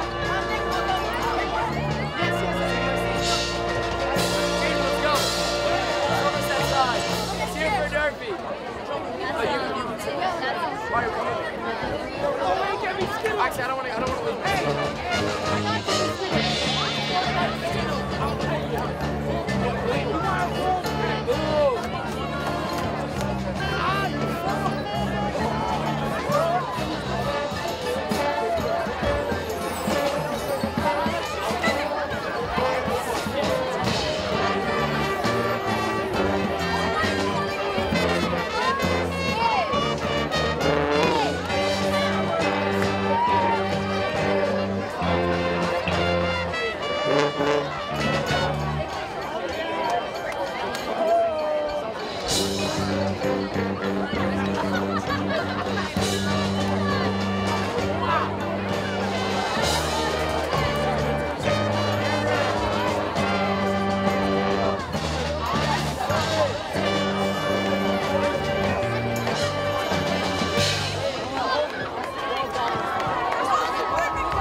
East Line football team, ages 5 to 7, head coach Dave Paiva, assistant coaches Stephanie Mosquito, Jamie Daniels, and Damian Edwards. The 8U football team, head coach Angel Concepcion, followed by assistant coaches Kenneth Plumkus, Timothy Cabral, Michael Payne, Eric Garfield, and Matthew Perez. The 9U football team, followed by head coach Boomer Emerald, assistant coaches Mark Harrington, Robert T. Libby, Ian Perry, Jonathan Sanchez, and Chad Furtado. The 10U football team, head coach Neil Stewart. He's followed by assistant coaches Chris Thompson, Thomas, Kazim Abraham, Omi Montanez, Pete Masafuni, Louis Pina, and Sean Rogers.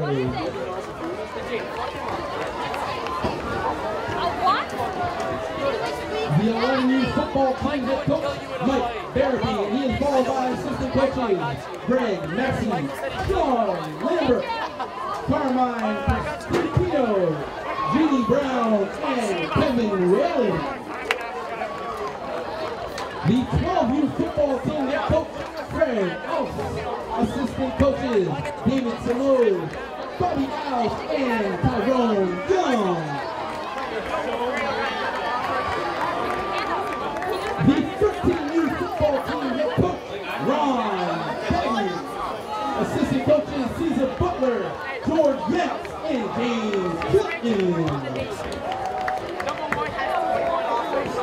Now for the Falcons cheerleaders, cheer commissioner Jacqueline Gould.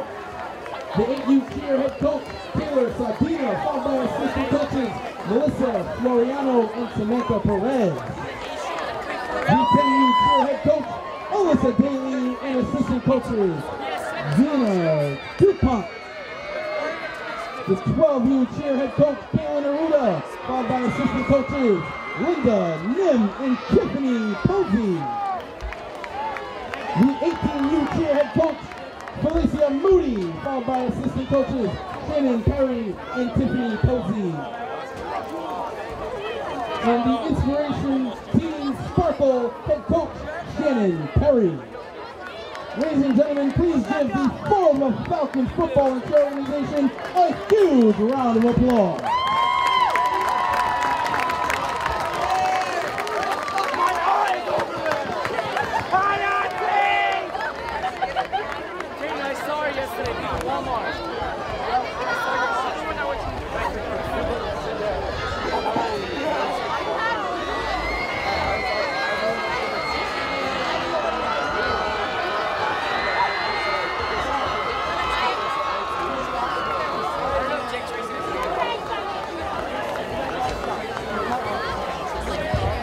Ladies and gentlemen, tomorrow night at the Matt Aldridge Field at BMC Durfee High School, the Tri-City Titans take on the Brockton Bucks.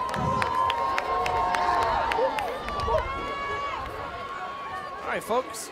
Evan Massoud and BJ McDonald back with you here at Matt Aldridge Field. You just saw halftime. The band got to play and do their performance. You just saw the Fall River Falcons Youth Football League be introduced here on the field. Our PA announcer, former football player, former Fred TV student, Desmond Sanders, working the PA tonight.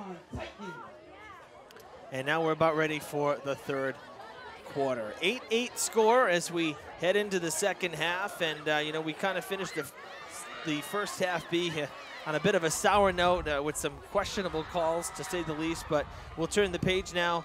It's a whole new game, 2 quarters to play, and a tied score. That's it. We said it before the half. I mean, I think the approach you got to take, you control the things you can control, and you can't control if the referee's going to throw the flag every time. But hopefully the referees gathered themselves at halftime as well and thought about what they were doing out there. And just like the teams did, everybody got to regroup, take a deep breath, and play the second half.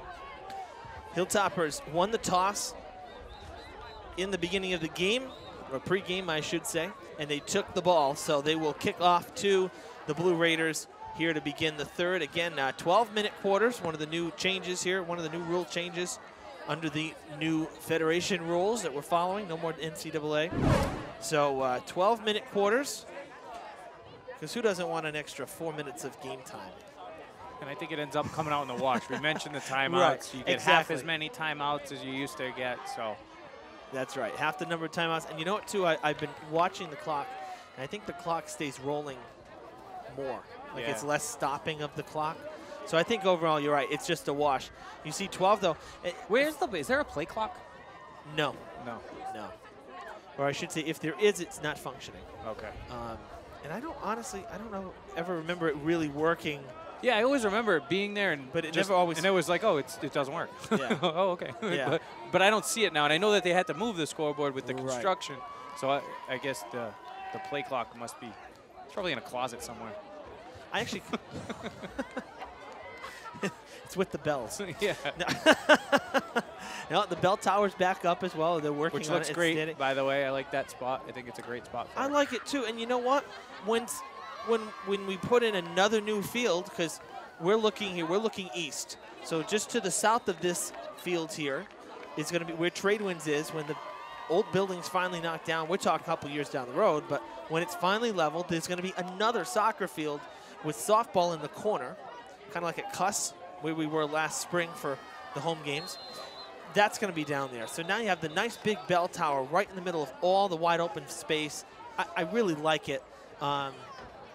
And I think it looks good. It even looks good where it is now, so it's just not as visible at the moment. But once everything's gone, it's going to be a visible thing. And don't forget, the new building's going to have its own clock tower, a la the old Durfee on Rock Street. Right, and there'll be multiple ways to get into the stadium, so people are going to utilize that entrance. And you can see it from the field. We don't have a great view of it from inside the box, but it's there. It looks nice. I'm glad they got it back up. And you mentioned, ways to get in here. Obviously, right now, fans, those of you who are watching this on our channel or watching it on demand, if you came to any game this week, or you're going to be coming to any games later this year and over the next couple of years, obviously, parking is going to be at a premium. And things will change as things evolve here with the construction process. Right now, game day parking, for football at least, is the auditorium parking lot off of Ray Street, the top of Ray Street near the water tank. So you might be better off bringing your bicycle. Right. Bring your bicycle or carpool. Yeah. Because it's a little bit of a walk to get to the stadium, for sure. You're going to have to walk down the road underneath the ramp for the auditorium between the buildings and come out on the Wiedemo Street side. There is no parking, and I'm telling you that it's going to be strictly enforced. There's signs on every single telephone pole. They do not want parallel parking on Wiedemo Street. They ticketed every car a couple weeks ago at the Titans game, I heard. Yeah. I don't know if there's any truth to that. I probably shouldn't be saying it on television, but I think that I heard that too. I will say that was unconfirmed, but I heard it from a couple of acquaintances of mine, a couple of friends of mine. I did hear that. And they're going to be strict about it because the problem is any game day traffic coming from down here, because there's a second auxiliary parking lot over here as well. Ball! Loose ball. And I think went out of bounds. I think it did go out of bounds.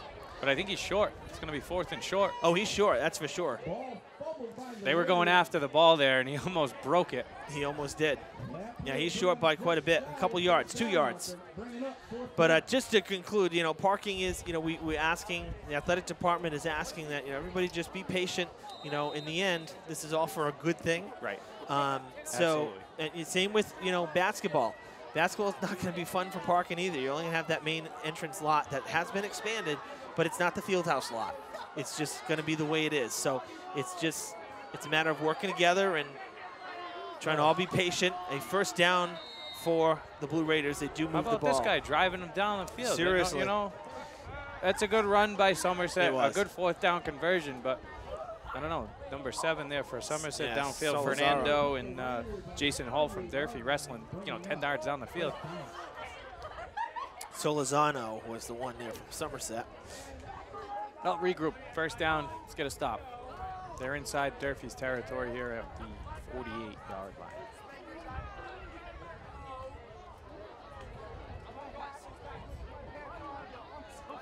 As expected, nothing new here in the second half from Somerset. Just more of the same. The ground game.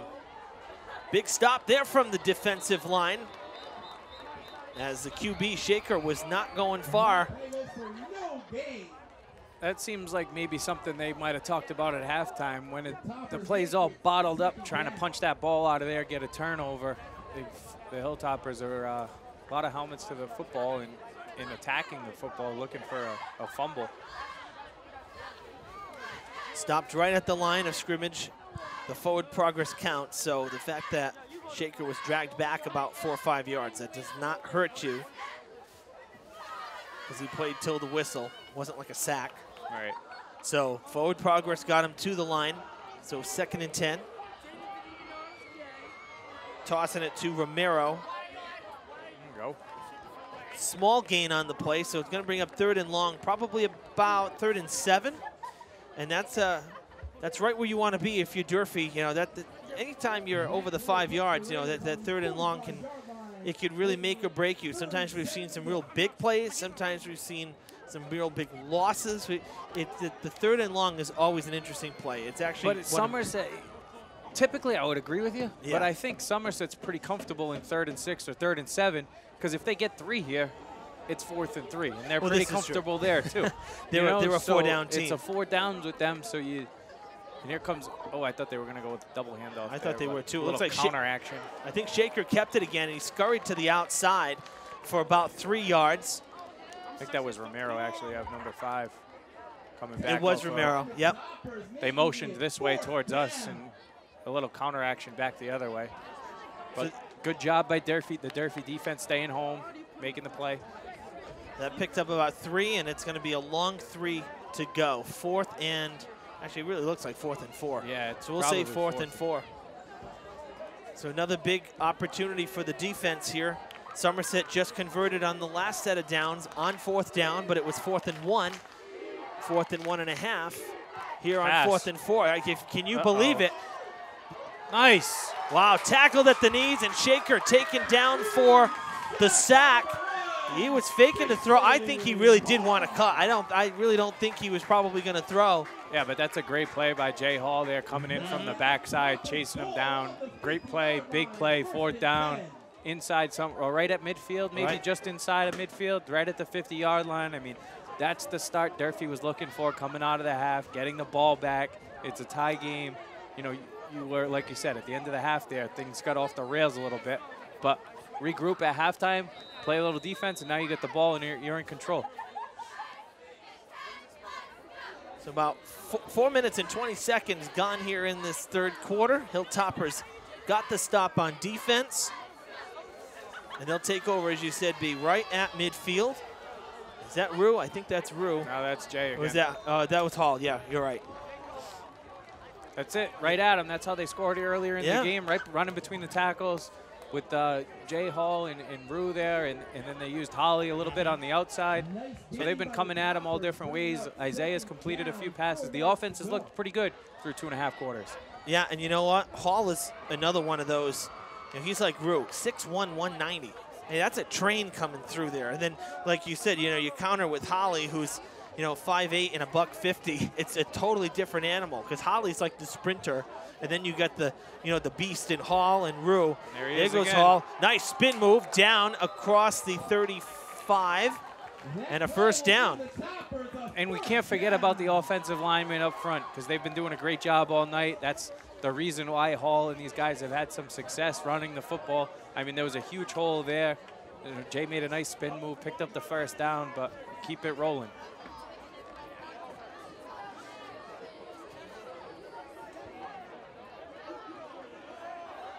Looks like they're sticking with it. It's been the same formation, I think, the last 3 or 4 plays. Yeah, Why not? I If know. it ain't broke, don't fix it, right? Why not just go with it?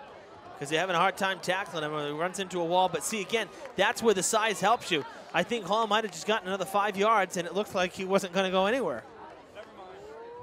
I was listening to an interview with Jim Harbaugh the other day, and he said he ran the same play 13 times in a row in one game. And the guy asked him, why did you stop running it? And he said, because we scored. That's So why not? I think I Durfee know. just ran the same play or very similar plays 3-4 times in a row. They've got 4 or 5 yards a pop, so why not keep running it? And they're in the same formation again. So 5 yards on first down, 2nd and 5. Same thing. Same thing, and they're pushing from behind as well. That looks like it should be another first down. It's going to be awfully close. I think the marker's at the, what is that, the 24. And that's going to be right there. I think they're going to move the chains. I think they're just Oh, short. they're just 3rd and short. 1, yeah. It's all right. They'll get 2 shots out of here. Right. And after the yardage, I mean, we're seeing an average of 4.5 yards here on this drive picked up by Hall on each carry. So, And now that Keyshawn just checked in, so you got Keyshawn and is it Niger in the backfield? yeah, 1 yard Can't should get be 1 nothing. yard here. There it is. Oh, keep going. Get upfield. Well, he got up enough to reset the downs at least, and the Hilltoppers knocking on the door to the red zone once again.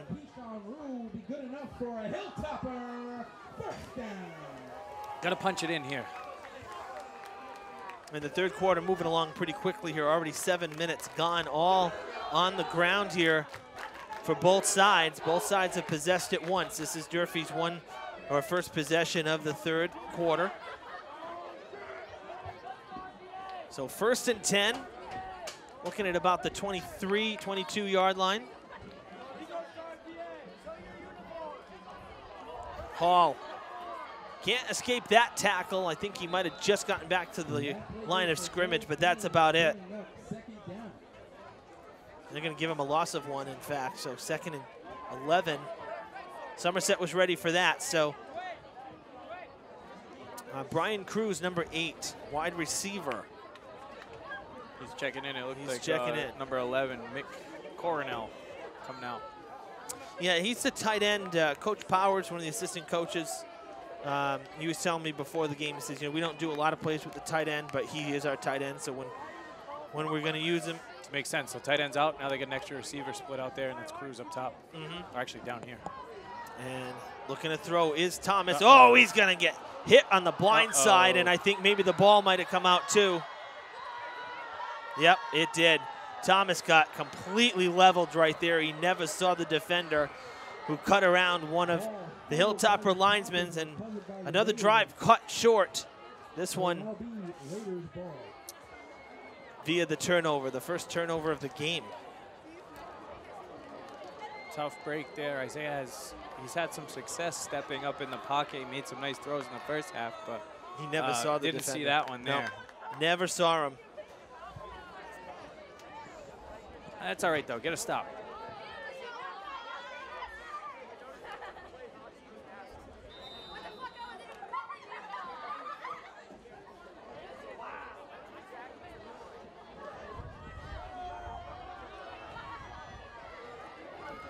First play from Somerset. About 4 or 5 yards.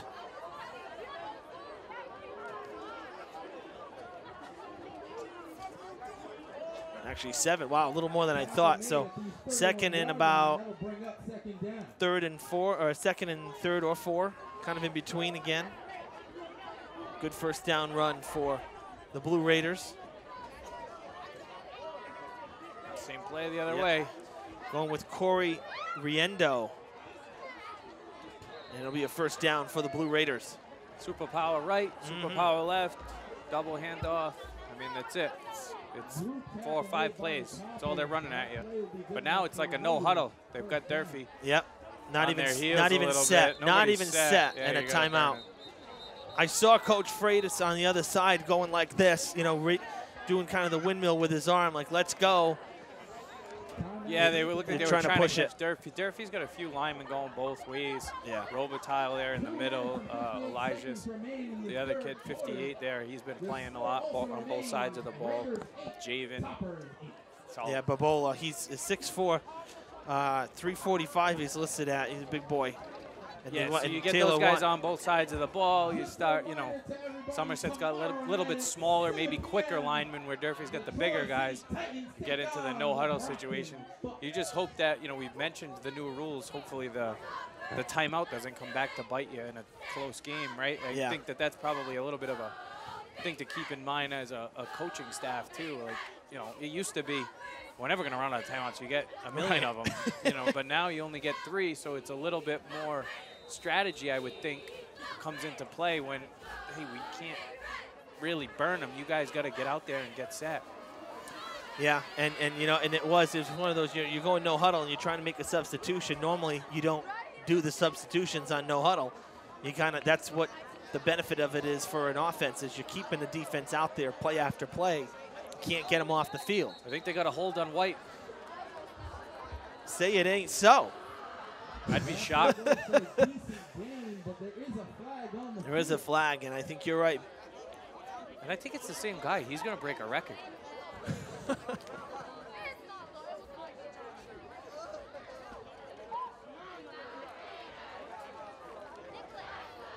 Chop block. Wow. Or a high-low. Yeah. In this offense, they do run a lot of cut blocks. That's kind of the strategy behind it. But you get into a high-low situation when one lineman hits the guy up high and the other kid comes in and wipes out the guy below the waist, because I think that a cut block is still legal. I don't know if that changed with the rules with it used to always be legal that as long as you were head up with the guy, you could block him. You could cut block him. Right. I think that's still the case. It's a personal foul, too. It's 15 yards. I think they called a high-low there where one guy was engaged up high and the other kid wiped him out down low. A big break for the Hilltop. That's a big penalty. Oh, a push off. There Hilltopper's go. going Nice job. to pin him Nice way job. back into the 10-yard line.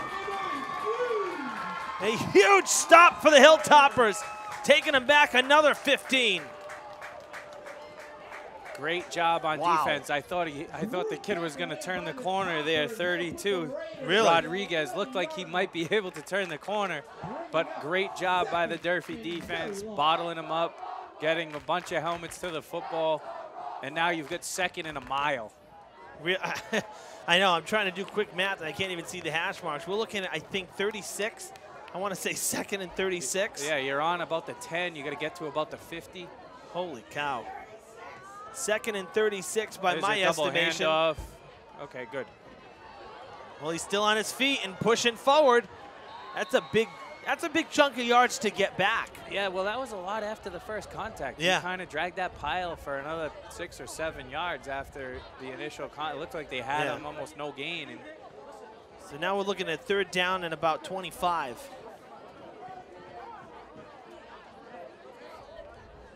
taking a lineman out. Oh, no, that's Montero. Right, Niger. Yeah, he's got a bit of a limp. I mean, that was quite a pile. Everybody pushing, and that's where you can roll an ankle or twist a knee a little bit, you know. 3rd and long, you got draws and screens, right? You got to look out for. You don't want any. Or just the dive. Or the dive, and you just don't want any silly penalties that'll push Somerset further down. You know, if you're the Hilltoppers, you want to keep them back. It's going to bring up 4th and about 20, maybe a little less. Now 4th and 20. So the turnover doesn't hurt the Hilltoppers. They're going to get the ball back. There's under a minute to go in the 3rd quarter. And I think that's some of the things last year when those sudden change momentum plays, the turnover then turned into a touchdown the other way. So that's a, you know, look at this. Go get him. Go get him.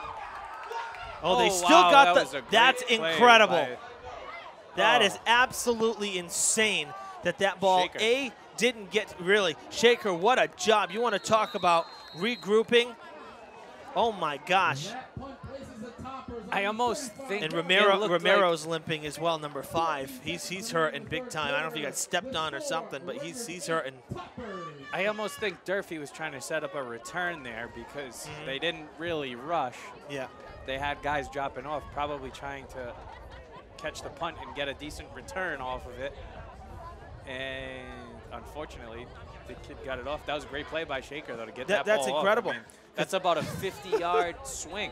Rather than the ball being on the 10 going in, you know, Durfee gets it on their own 35-yard line. That's a big play. With 2 guys storming in on you, too. In a tie game. Yeah, that's big time. Keyshawn Rue trying to break through, and he cannot. No way to go there. Well, he's getting pushed back.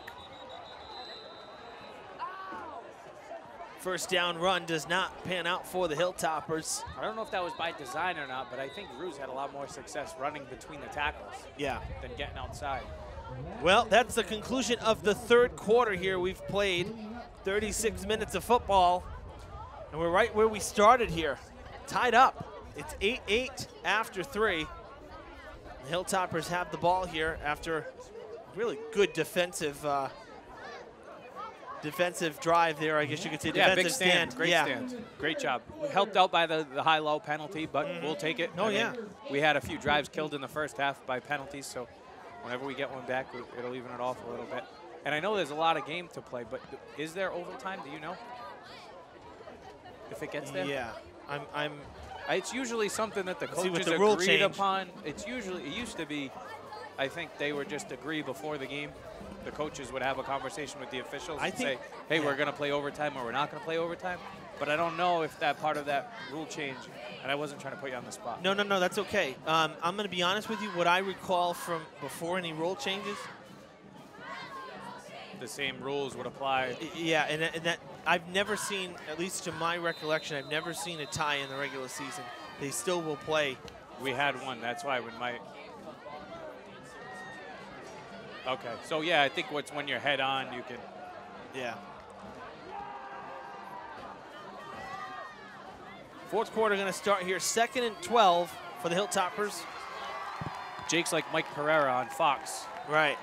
Jake Fitzgerald here helping us out big time as kind of the producer and the official rules guy here. He's got the phone out and checking everything out. Somerset getting the stops like the Hilltoppers just did. Both defenses really kind of buttoning things up here in the second half. And that was not a very good run for the Hilltoppers. Twice trying to pitch it outside and going nowhere. It's time to head back up the middle, right down Main Street. Yeah, you get third and a long way to go here, but yeah. That's all right. You get the wide side of the field this way to the right side. Isaiah's right-handed. I'd roll him out this way and maybe some type of flood in it. See if you can slip a tackle. We'll see if the line can, Somerset calling a timeout. See if the line can hold off enough so that Thomas can get it out there. Well, the Hilltoppers have another home game coming up this week, Friday the 13th. Hope that's not a bad omen. But who's that? Is it Taunton coming to town? Taunton's coming to town, yep. So I will not be here. It'll be a rare miss for me. We are working on cover. Either way, it will be filmed, but we're working on coverage for that one. I have, lucky enough, you know me with classic rock. I have tickets to see The Who at Fenway Park next Friday. That's awesome. And I am really looking forward to it because, you know, with The Who, every time could be their last time. That's it. Have you seen them live before? I've seen them 3 times. And, oh, my gosh, I mean, really, they still got it. And they're doing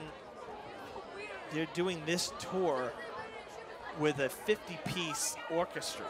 So they're doing, like, a lot of classic Tommy, a lot of Quadrophenia, a lot of the rock operas, which is really just unique. They haven't done anything like this before. So, yeah, Pete Townsend and Roger Daltrey, he almost had him. And he's going down. He had him. Holly was open, but it looked like the defensive end there. Usually you have the backs come in and try to cut that guy down. Right. Especially it's tough when the defensive ends are tall. Isaiah's not that tall. Yeah. So you're going to hope for a good punt here from Jason Hall because on 4th and 20+ here, he's going to be punting from the 10. You hope that he doesn't have a bad snap come his way. He has less room to work with than Shaker did moments ago. Yeah, it looks like, is it number 5 in there at center? Devon Moole. See the long snapper? I think he is. So you can get a good snap back there. That's a great That is snap. a good snap. There we go. Good That's kick. a good punt, and it's going to hit a bounce. All right. Oh, it died. It was like a chip shot in golf. It looked like it was going to go for him. I know. We'll take that. That's not a bad punt either way. That's almost a 50-yard punt in the air, so that's not too shabby from Jason Hall. 10:21 to play. Somerset going to take back over and try to break this tie. We've been tied since, say, about halfway through that second quarter, basically.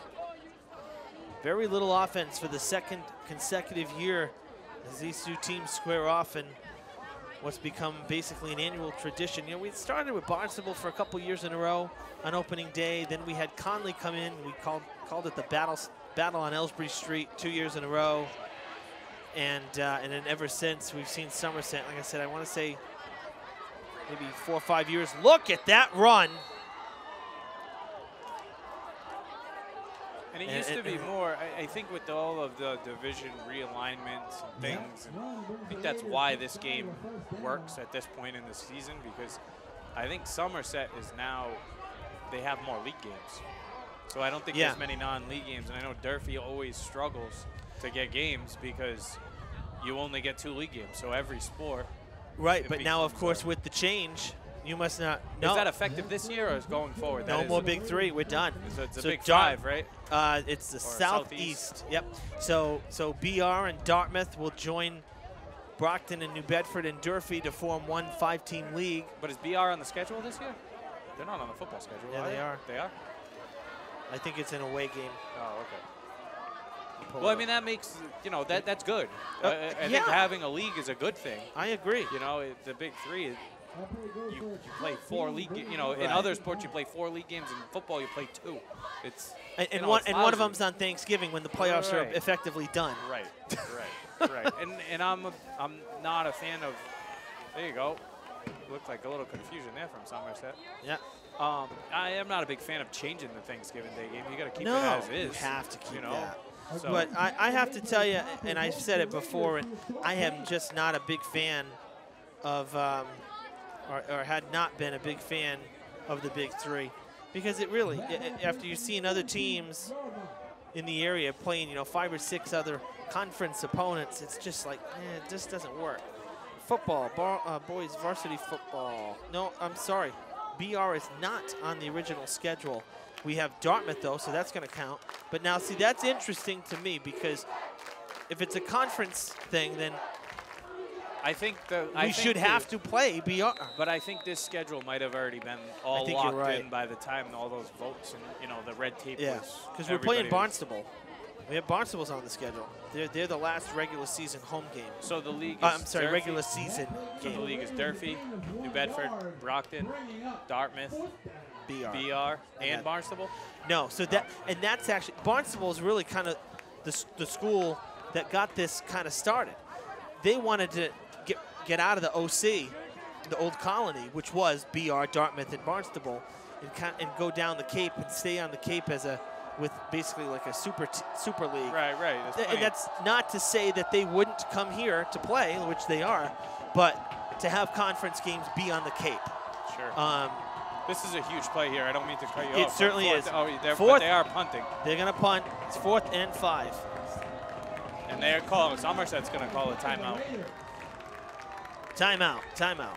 Yes. Is that their second one they used? That's their second timeout. So that's interesting too. I mean, that they're are they rethinking punting the ball here, and maybe they're going to go for? I thought at first they were going to go for it. I just kind of assumed they would, but I think maybe there's a little strategy in the clock here that almost halfway through the 4th quarter, we're still tied. You don't want to give Durfee the ball at the 40. Right. So if you pin them down, now you're looking at an 80-plus yard field. But if Durfee can put together a drive, they can chew 5-6 minutes off the clock. You've only got one timeout, and the Somerset offense isn't really equipped to score quick. No, they're not. The way that they play, it's just naturally they don't want to have to go 90 yards. I mean, nobody wants to go 90 yards in 2 minutes, but they don't seem to have the offense and they are going to go for it here, 4th and a long 5 Well, or they 6. might be looking for that offside as well. No, they're going to go for it. Oh, it's a broken play. Wow. Look at that. He's going to go down. Shaker is sacked at the 50, just shy of it. Oh, no. And a late flag. No. Oh, no. I certainly hope that's not going to go against the Hilltoppers. No flag. That's it. Both kids really were going at it. You can't. Both kids were probably at fault.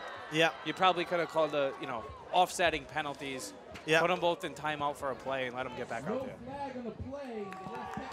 Dare I say the Hilltoppers just caught a break for the first time in the game with regards to penalties.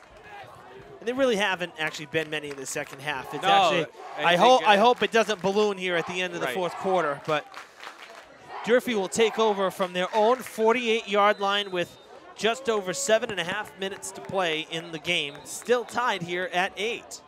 What do we got going on now? Hilltoppers going to use a timeout. Oh, no, Somerset? That's their last timeout, right?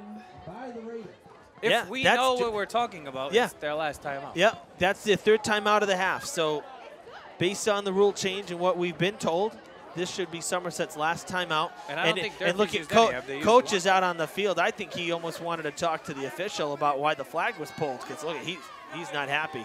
This was to blow off some steam. But he also shouldn't be happy because they came out of a timeout and it didn't look like they knew what they were doing either. Yeah. I mean, they've run the ball nice all day, and that one, it kind of looked like they weren't all on the same page. I'm surprised that they rolled out on that play and didn't just punch it right up the middle like they had been doing.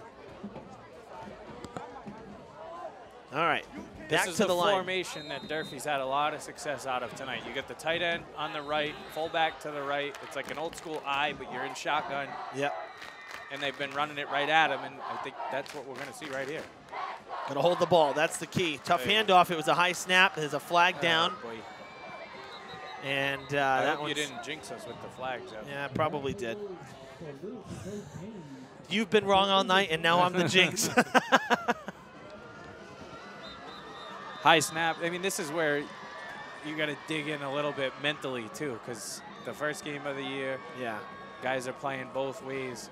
It's kind of starting to draw out a little bit. You know, we're going on 2 hours being here. Right. So and you got it's the hold. a long day. You got, another hold. Well, the good news is we moved this game. This was at 6 o'clock. It was supposed to start at 7 and moved it up an hour to 6 o'clock to try to keep us away from the precipitation from the outer bands of Hurricane Dorian. And I think we're going to escape it because aside from that real quick shear of rain that came through, I think we're going to be dry for the remainder of this one. We got very lucky. Yeah, it's literally like 10 miles away. So we're the ball is loose on the snap. Man, it could not have started off worse on this drive for the Hilltoppers. I think these are the mental things where you got to kind of just take a deep breath. Like, it's a lot tougher to focus the more tired you get. Right. I mean, and there's, you are tired at this point in the game. Oh, With sure. 6 minutes to go, you're tired. I'm tired. I'm tired.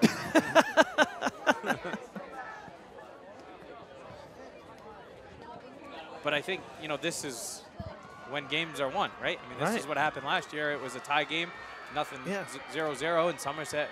They won it. And again, some controversial calls, too, over there. But, go ask Tom Brady and Bill Belichick about the fourth quarter. This is where games are won and lost. Right. Great job, great protection. Look at that. You got to get rid of it, though. No, and he's going down. I don't think anybody was open. That's tough. That's a tough one right there. It's probably a little bit of give and take, probably why they had so much time. They only rushed 3, maybe 4, and dropped everybody else off and did a nice job with the coverage. But Isaiah's had a nice game. He's a sophomore. Yeah.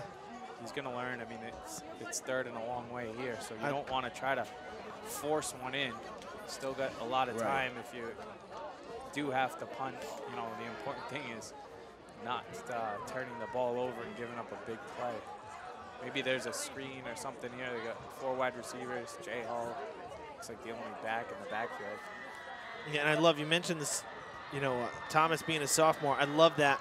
You look up and down the lineup, and the playmakers are sophomores. He throws it just to deaden the ball, get rid of it. It's an incomplete pass. He didn't have any time there. No.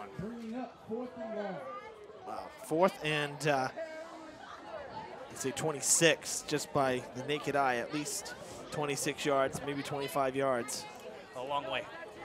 Too long, that's for sure, especially after the big stop that Durfee got. They had the ball at the 50. The holding penalty took them back, and they haven't been able to regroup. And they will have to punt it away. So Jason Hall back there for the long snap. With 5:24 to play, Durfee's going to get possession back, and it's a long snap.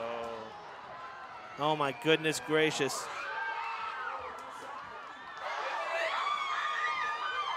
Somerset's going to get the ball in the red zone. Oh, boy. So both teams trade bad snaps on the punt, but and Durfee couldn't do anything with it. Somerset's able to get the punt off, and Durfee is unable to. And Somerset's going to get it 1st and 10 inside the Durfee 20. These are the breaks that you talked about earlier. Is Durfee just doesn't catch the breaks. The luck is never on the Hilltopper side, or at least it never seems to be.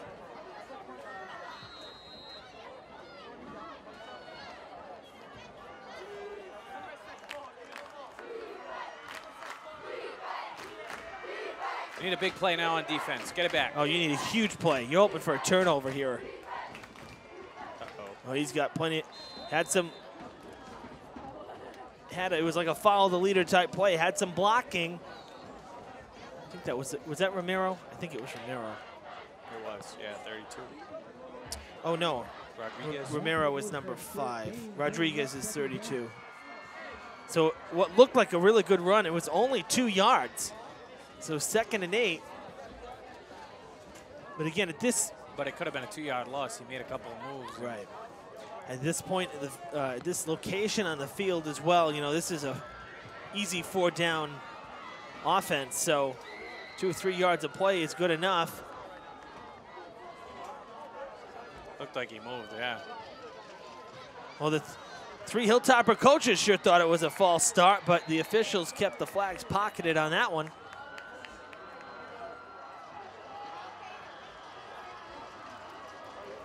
And I think the first down, yeah, it's going to be 1st and goal.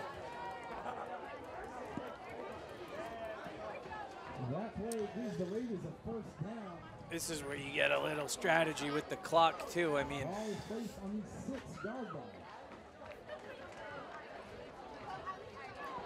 it's one of those things that, you know, under 4 minutes to go in the game, 40-second play clock you're looking at.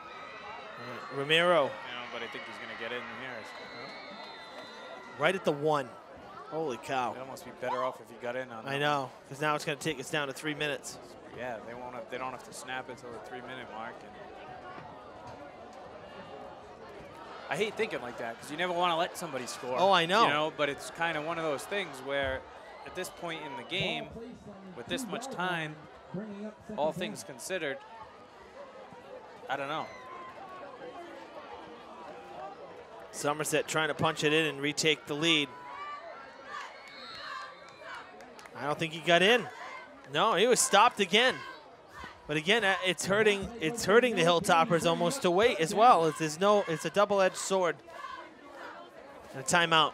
Taylor burned his last, I think. This was his 3rd. I'm pretty sure he's used 2 already. I think now you got to try to stop him. Because now they now, just lost a couple yards. It's 3rd and 4. You got to try to stop him twice. Maybe on 1st down you let him score. I don't know.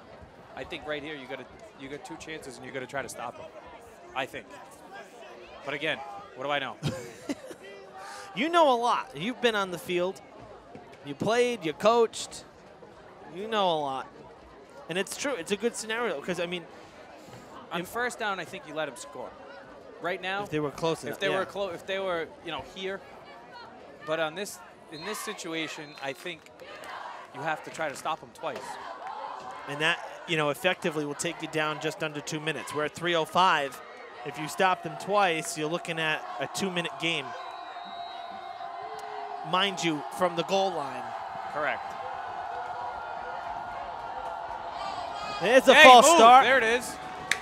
2 chances to stop them now. They need 9 instead of 4. I mean, that's a lot better.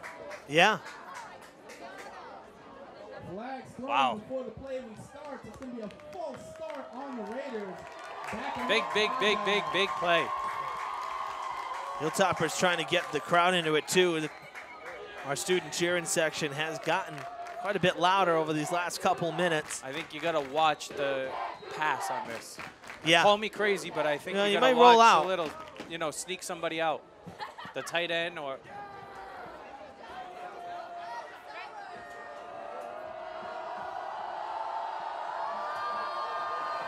Are they going to hand it off? Is it Romero? Nowhere. Oh, it might have been a keeper. I think Shaker might have kept it. Anywhere. What do you get? Maybe 2, about the 5? Yeah, about the 5. So we're looking at 4th and 5 in a goal line stand to preserve a tie as the clock keeps rolling. They didn't kick the extra point. It's true. They didn't kick the extra point. Would they try for the field goal? Wouldn't that be something, huh? You know, no, there's no way. I think they are. No? I'm going to tell you, if they're going to do this and kick into the wind after we saw a punch from this side of the field back in the 1st quarter, I'd be absolutely shocked. Yeah, they're kicking it. We didn't even think of that. I think they're cross my mind. I think they're going to fake it, if you want my honest opinion. If they kick this, I'm going to be shocked. No, they're faking it. I told you. And he's going down. Ball is loose. It's still alive. Oh, yeah, look at this. Out of play. He's out of bounds. He did not He's get out of there. bounds. Oh, my God. Have you ever? That was unbelievable. Have you ever? What an effort, though, by number 5 there. Oh, my gosh. Drew Romero and Shaker just, I mean, to have the wherewithal to just, it looked like he just threw it up almost over his head backwards, like he didn't even see him. Yeah, unbelievable. No, you know what? But I don't think it was a fake. I don't think, I think it would have been, I think the snap was a little high and it was a little You think he fumbled the snap a little bit? I really think it was a fake. But I think with Shaker, I didn't see him throw it because it would have been incomplete. I think it bounced. I think it was a fumble and it bounced up. Regardless, have you ever seen anything more ridiculous? So now what do? You got the ball on your own 2-yard line. Well, that's the next thing is you got to get out. You cannot. Can you imagine a safety here? No, don't even say it. I know. Well, we've seen crazier things just seconds ago. All right, there's some breathing room anyways. Yeah, that's a good first down run considering where they were. I think you play it conservative. Just keep running it, right? Just run the ball. Yeah. Play for overtime. Yeah. Because you don't want to turn it over down here. No. And to go 90 yards in a minute and a half. Yeah. Clock is still rolling. There's no sense of urgency right now. Rue comes out, hopping a little bit. That'll bring up second down. Looked like Jaden Lewis, too, after that last play. He was down on the sideline as well after the scramble. I think you just run it and hope to break one, and if not, you play for overtime. Right. Hall with the handoff, trying to get through the pile, puts the shoulders down, still pumping those legs. It's a great job. They're going for the ball, though. You got to be careful. Going for the ball, and he's going for the sideline. And you know what? Credit the refs for letting him play. Letting the play go. That's a great run. And Jason got out of bounds, so that's going to stop the clock. That might change your thinking a little bit here. A minute to go. Now you're out across the 25-yard line or so. No, it's a little different. The clock is rolling. He didn't get out of bounds. No, they stopped it to move the chains. Now what are they blowing the whistle for, though? Oh, there you go. Setting the ball. Oh, so they set it and run it, and then, I don't know, that was weird. Well, the clock rolls, but they're setting the play clock with the ball. The play clock that's invisible, B. Got it. The one that's in the closet. I can't.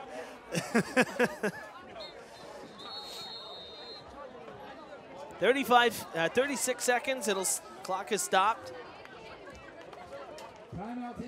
Oh, I guess Durfee still had one more. Okay. Unless I miscounted and we just have it all wrong. We'll just make it up as we go. How many timeouts do you get? Do we play overtime? We're just guessing. We'll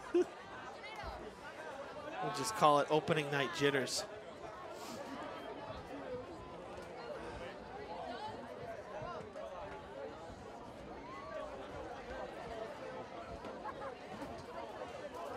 Yeah, ball is on the 24-yard line. It'll be 2nd and 9 for Durfee. The clock stopped at 36 seconds. We're still tied at 8 and been that way since the second quarter.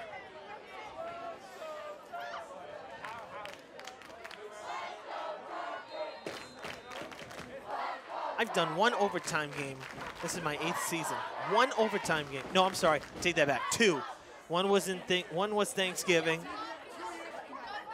Reverse. Wow, interesting. Oh, he's got some room Holly out has there. some room. Look at this. On the far side. He's got to get out of bounds, though, and he does not. That's all right. They moved the chains to stop it. Yeah. Right at midfield. They can spike the ball. You're going to spike it. Hurry up. Get set before they get the chain set. I know. Exactly. You read my mind. Just get on the ball and wait. There you go. What a run, and the reverse paid off. I love the play call from Coach Brown. You get the ball in your playmaker's hands. Get him outside in space. He's been able to make people miss. And that's what I said earlier, too, about playing multiple sports. He's been in big games. He's been in, maybe not a big football game, maybe not a close football game, but he's played in a lot of big basketball games last year. And he played big minutes down the stretch. So it's a calming voice when guys have been in big, even though he's only a sophomore. Right. So now it's invaluable experience, I think. Now what do you got? Right at midfield, 20 seconds to go. Durfee on the their own 49-yard line. I'd hit him right on the line. Look how far off they're playing. They're gonna pass it. Thomas is looking to pass right out across the middle. It's incomplete. 2 Hilltoppers bunched up there. One of them being Medina. Kills 5 seconds, but the clock does stop, so I guess that's your saving grace. I don't know. I know 15 seconds isn't a lot of time, but those corners are way, way, way off. You might want to just hit one of those, line up in the same formation, and hit one of those guys again right on the line. See if they can get you another 10 to 12 yards and get out of bounds. Then at least you can reach the end zone for a Hail Mary, because right here you can't really reach. No. No, you're right, because Somerset's playing.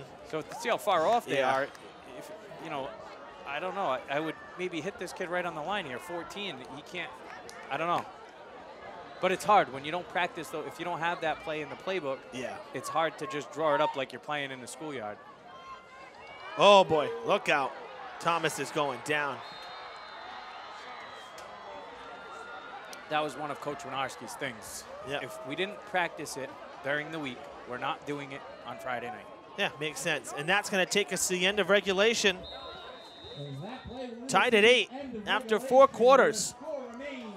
And I'll tell you right now, after a couple of odd penalties in the second quarter where Durfee could have taken a lead, after that major scrimmage or scramble just a couple moments ago, Somerset probably should be leading. Or, oh my gosh, we've seen so many weird things. Well, in the goal line stand, I mean, you got to give the Durfee defense a lot of credit there with, you know. Huge.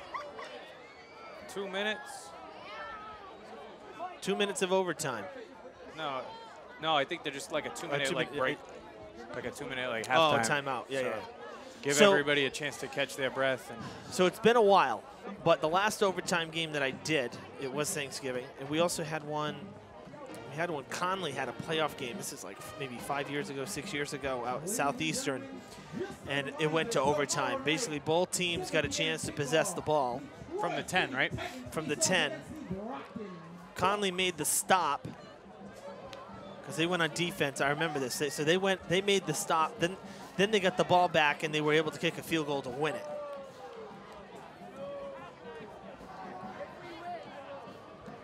it'd be interesting to see a field goal. We haven't. Right. The special teams has not been a strong suit of the game today. We've seen a couple of bot snaps. And Somerset. We disagree. You think it was a fake.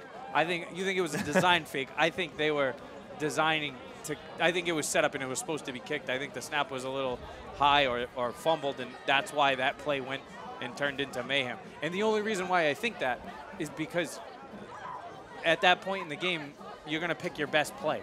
Okay. And I don't think your best play is a fake. I think the fake comes into play more when there's more time in the game. You know, if it were me, I would rather put the ball in my best player's hands rather than try to win on a gimmick like that. All right. Jake Hare has the rules for overtime. So there's a coin toss. Offense, defense, side of the field for a period. Okay.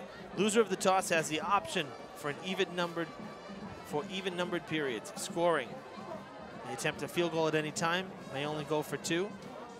Defense may score on a scrimmage play. On a try, ball is dead. Always a goal to go. Starts on 10, on the 10-yard line unless a carry over penalty. There's a lot of extra stuff here as well. So basically, both teams will have a chance to possess the ball. That's the bottom line. First and 10 from the 10. First and goal from the 10. Both teams will get a chance with the ball. You can kick a field goal at any time, and you can also score on defense, is what I took from that. So it's not a dead ball if it's first and goal and you pick it off, you can run it back 100 yards. You can't run back the 2-point play, but you can score on a regulation play. So what strategy do you like if you win the toss? You taking the ball, you're going on defense first? To be honest with you, I think I would go on defense first. And I say that because I think you're right. I agree. Yeah, I say that because if you don't score, Somerset gets the ball, they get to possess it, and they could just kick the field goal to win it. Right. Agreed. If it's me, I want to be on defense first. Yeah. Then you know what you're up against. They scored and they got the 2, or they scored and they didn't get the 2, or we stopped them, or they kicked a field goal, whatever. But now you know what you need to beat. Yeah. Whereas if you're on offense first, I think it's a little bit more difficult. From a strategy standpoint, from a play calling standpoint, from how you're going to handle the situation. I think you'd rather be on defense first. But let's see. I don't know. There's no. Oh, they're switching sides here. Durfee's ball, first and goal. Okay. Is the way I took it. Somerset won the toss, deferred the. Which I don't know. I guess you don't defer, but I don't know how that works. But yeah. In any event, it looked like Somerset won the toss, and Durfee's going to have the ball first and goal from the 10, going in on the. What end zone is that? The south end zone. That's the south end zone. You know why I get confused? Because the old field used to run east to west, right? And everybody Exactly. says it's like the old cliche, he's a north-south runner, but only in Fall River do we have a football field that ran east to west for. Yeah, I hear you. All right, so the Hilltoppers will have it from the 10. They're going to go on offense. And we'll see what kind of plays they pull out of their hat, hopefully find the end zone. Yeah, they got 4 minutes on the clock. I wonder, is that going to run too? You only get So 4 minutes to have the ball? 4 plays, actually. Our official here in the booth saying 4 plays to score. So basically, you get a set of downs. That's why it's first and There you goal. go, like that. First and goal from the 10. You get 4 downs to score. Run the same play. Why not? I know that's what the offensive line coach is saying. Yeah. Run it again. So that was about a 3 to 4 yard carry. Looking at second and goal from maybe the 6 or the 7. Kind of in between. And it's nothing fancy. It seems like they're just coming right at him. The tight ends Yeah. on the right. Actually, on this one, yeah. Oh, the tight end's right. The Run fullback, yeah, there he is. Run it right down. Tight end right, fullback right. Go ahead. Hilltoppers can win this boy. game. Oh, there was a hole up the middle, and he cut outside. That's all right. Got a couple. Now you got 2 cracks at it from the 4 yard line. Yeah. Well, it sure looked like, though, from here, there was a good hole going right down Main Street. It didn't seem like the timing of that play was right. The Yeah. snap was like a half a second early, or guys didn't move right away, but J.O. made something happen. He got a couple of yards, and you got to punch it in. All right, so he got a yard, so we'll say 3rd and goal from the 5. 1 yard carry, 5 yards to go, 2 downs to get in. Same formation, tight end right. Yep. A lot of room on the left side. Oh, the fullback's on the left side now, so a little opposite. Yep. Opposite the tight end. You got the wide side out there. Oh, no. Jumped again. Yep. It was the theme. We said yeah. We said it in the pregame. You know, you can't beat yourself. And now that 5 yard penalty changes everything. From a play calling standpoint. Of course. From, you know. You're starting basically where you were, and you only have 2 downs now. Right. Right. And now, I mean, Isaiah's done a nice job on both sides of the field, but as a right-handed quarterback, you'd like to have the wide side of the field on the right side to be able to throw the ball. Yeah. Jaden Lewis coming in. Taylor's going to take a timeout. Yeah. You know, pull the old reverser again. That worked very well just a couple minutes ago.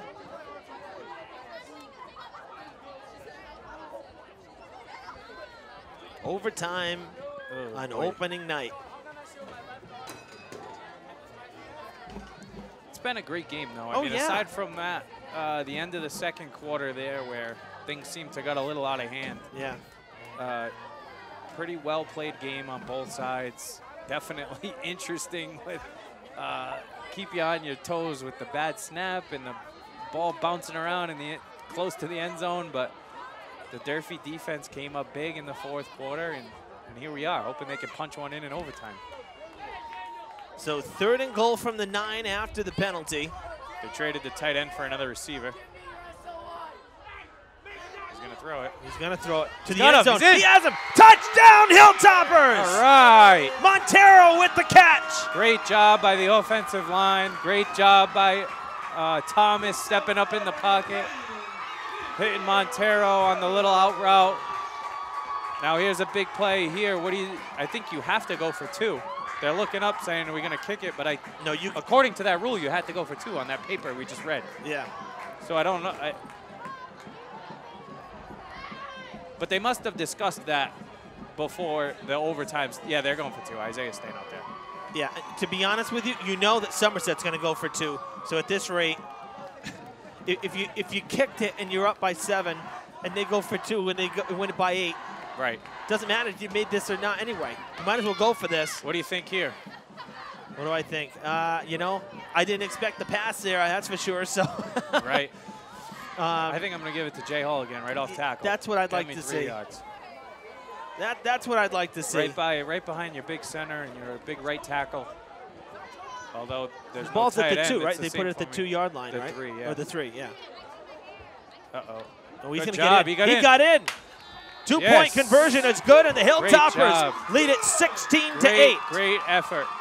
Great effort from Jay Hall there. Broke a tackle in the backfield. Great effort. Now you just got to get a stop. Yeah, he really is tough to tackle, I'll tell you.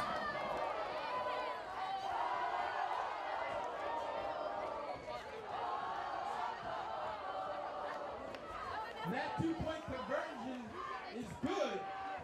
Ball ran by number 1, Jason Hall. You got to dig deep here now. Hey, you know, the defense. Keep him out of the end zone. The defense has come up with the plays all night, really. But to be on the flip side, worst case scenario, you're going to get the ball back. They can't beat you on this drive. Yeah. So you want to get a stop and finish them here, but you can't lose the game here. So and that's why you take. I guess that's why you take the ball, right? So we both said we go on defense, but we were wrong. There's some room, and wow, how easy was that? Holy cow! We hadn't seen that play, I don't think, tonight. That was like a jet sweep. I don't think they ran that all night. Guy got the corner. Yep. One play, and Rodriguez is well, I don't say tied it. They've scored the touchdown, and it's a 2-point game. So here it is. Here's the game. So it's 16-14.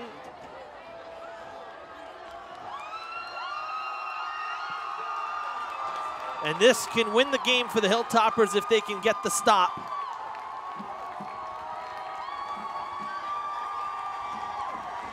Open that window up here.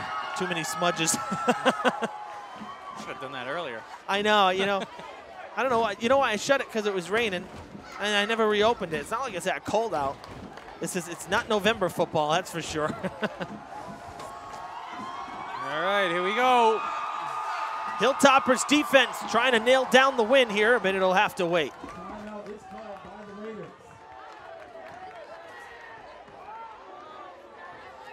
You got to love the effort, though. Oh, yeah. This has been a tremendous game. You know, Somerset didn't have the best season last year. They did make it into the tournament in their division, but they were the number 7 seed out of the 8 teams, and they had a below 500 record, so it wasn't a tremendous year for them. Not like, you know, maybe 4 years ago. Was it Stafford? Chase Stafford, was he one of the QBs? He was. Yeah, I don't remember. I remember they had a couple of very good teams there. They made it. They played at Gillette one year, I believe. Yeah. You know, in the not so distant past. I think it was but Stafford. Here we are tonight with a 2-point play with the game on the line. Can't ask for more than that on opening night. Right. Because as you said. And nobody's left. It's pretty cool. I know, There's a that's pretty good crowd here, and that's what you like to see. Hilltoppers are at the line. They're ready and waiting. It's a cool night for the Falcons kids to be here. You know, yeah. A lot of these kids played in that program, and you hope that a lot of the kids in that program end up playing here. And these are the type of games you want to be in. So here we go. Somerset going for the tie. Durfee going for the win. Do they get the stop? They're pushing the pile. He's in. He's in. Yep, far sideline. The far line judge is indicating that we're tied up again. It's 16 all. So now it's going to flip. So Somerset's going to get the ball to start here. And Durfee's going to be on defense. So it's not the end of the game. I mean, Somerset scored. Like, Durfee scored, and Somerset came right back and scored on the first play. So right. Durfee has to, you know. This is amazing. Got to keep going. Got to keep going. This is very exciting. It's kind of like penalty kicks in soccer, knowing that, you know, everybody's basically given the chance to score. I'm glad football games don't end in penalty kicks. Imagine if we had to kick field goals to end the game. Oh my gosh. Yeah, no. I always hate, I mean, I hate, it's exciting to watch, but after you play a whole soccer game like that, to have it come down to kicks. Yeah. It would be like a basketball game ending in free throws. Yeah, I know. I know what you're saying. But I guess in a soccer game you could play for days and nobody would score. I don't know. I think that's the whole thing. I have to say, I've always wondered about, like, with football, you know, if you had to kick it, you know, kick field goals, you know, you start, obviously we're not talking high school here, but you know, the NFL, some of these guys can really kick it. You know, you start at like the 40, and you back up every 10 yards. And that would be kind of cool because it's kind of a distance contest too. But all right, so Somerset gets it from the 10, and they're on offense to start this one. Oh, the ball is loose, and he'll fall on it, but it's going to be a loss of about 5 yards. That's the break we needed there. Now 2nd and 15.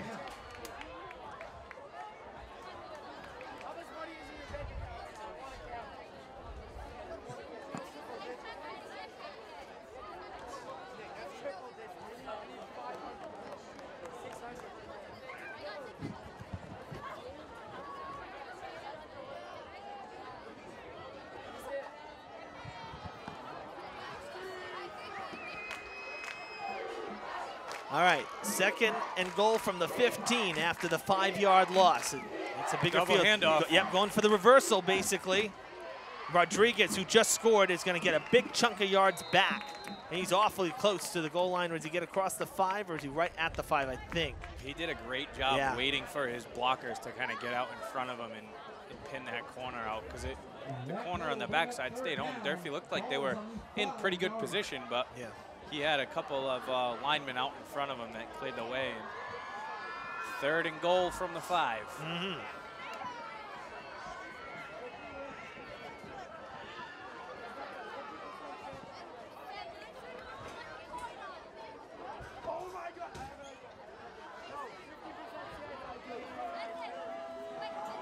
All right, Blue Raiders back to the line. Hilltoppers defense out there for another play. Oh, I think he may have gotten in, and he does. Touchdown, Somerset.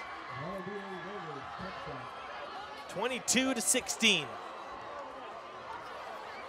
But again, these 2-point plays are going to determine the game too, because you know, this is a huge, huge bounce back play where, you know, Durfee can't get down on themselves. You get to stop here, you're still okay. Yeah.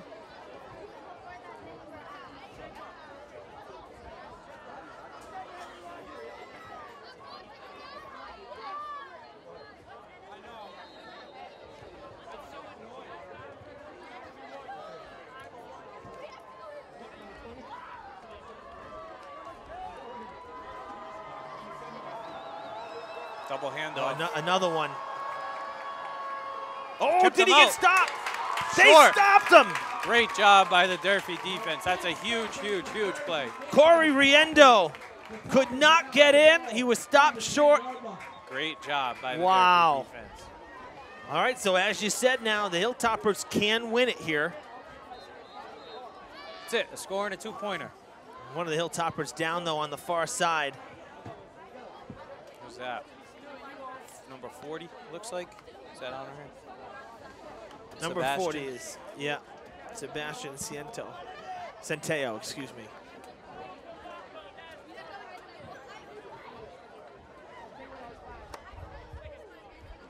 There is an injury on the field.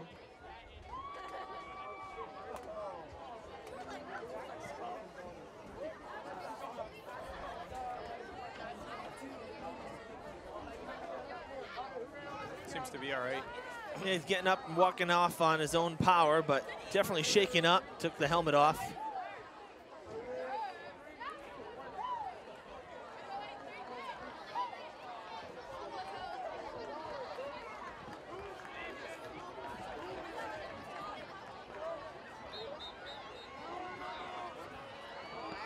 All right, so now a 6-point game. Somerset is leading. The Hilltoppers, bottom line, they need to find the end zone should this one continue. They'll have four plays. 4 plays to get it done. 1st down and goal from the 10. Back to the tight end set. The tight end's in there. And it looks like they're gonna pass it too. This makes me nervous to do this on the first play. Chance an interception or so. Yeah, hand it off. Nice. There's a hole. Nice. Good run. Good run is right. Only about 2 or 3 yards though, because the play started so much further back behind the line of scrimmage. Yeah, that was. Yeah, It looked like you got more than that. I know. But you only got a couple. Only got 2. So 2nd and 8.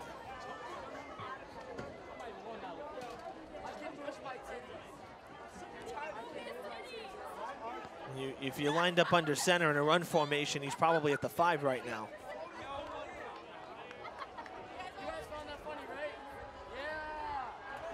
A lot of room on that left side, the far side. They got everybody this way. I Tight know. end's right, fullback's right.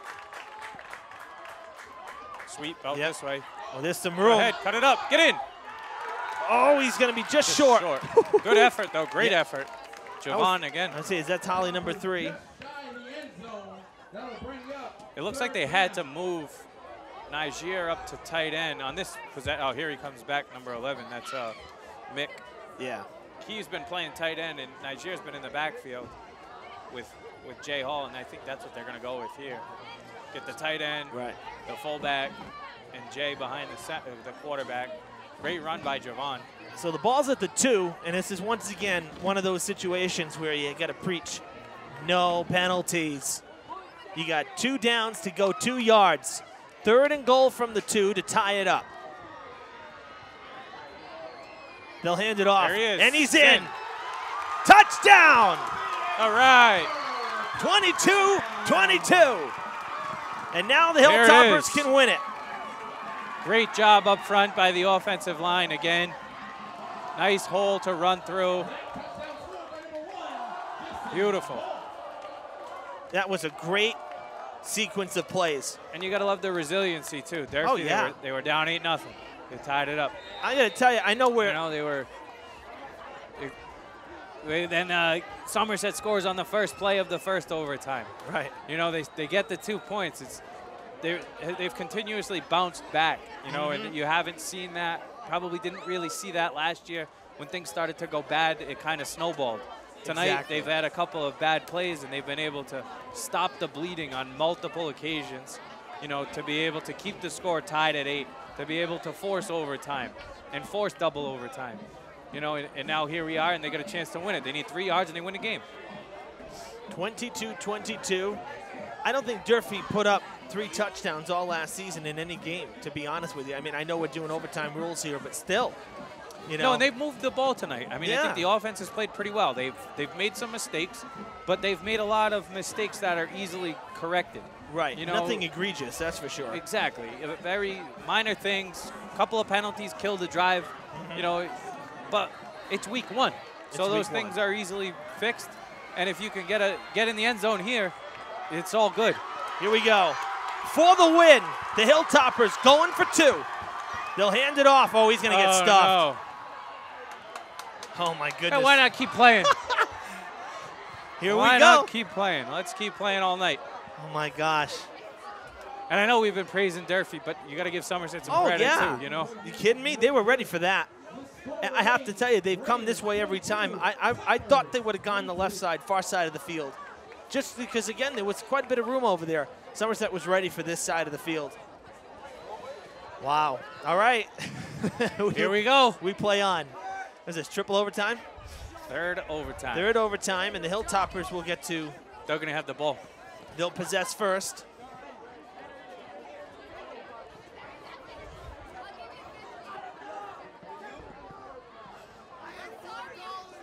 I'm hungry. I haven't eaten dinner yet. Me too. Thank God Margaret gave me a slice of pizza way back at kickoff. Where was my pizza, Margaret? You got to get here earlier, B. I know. That's what it is. I lucked out.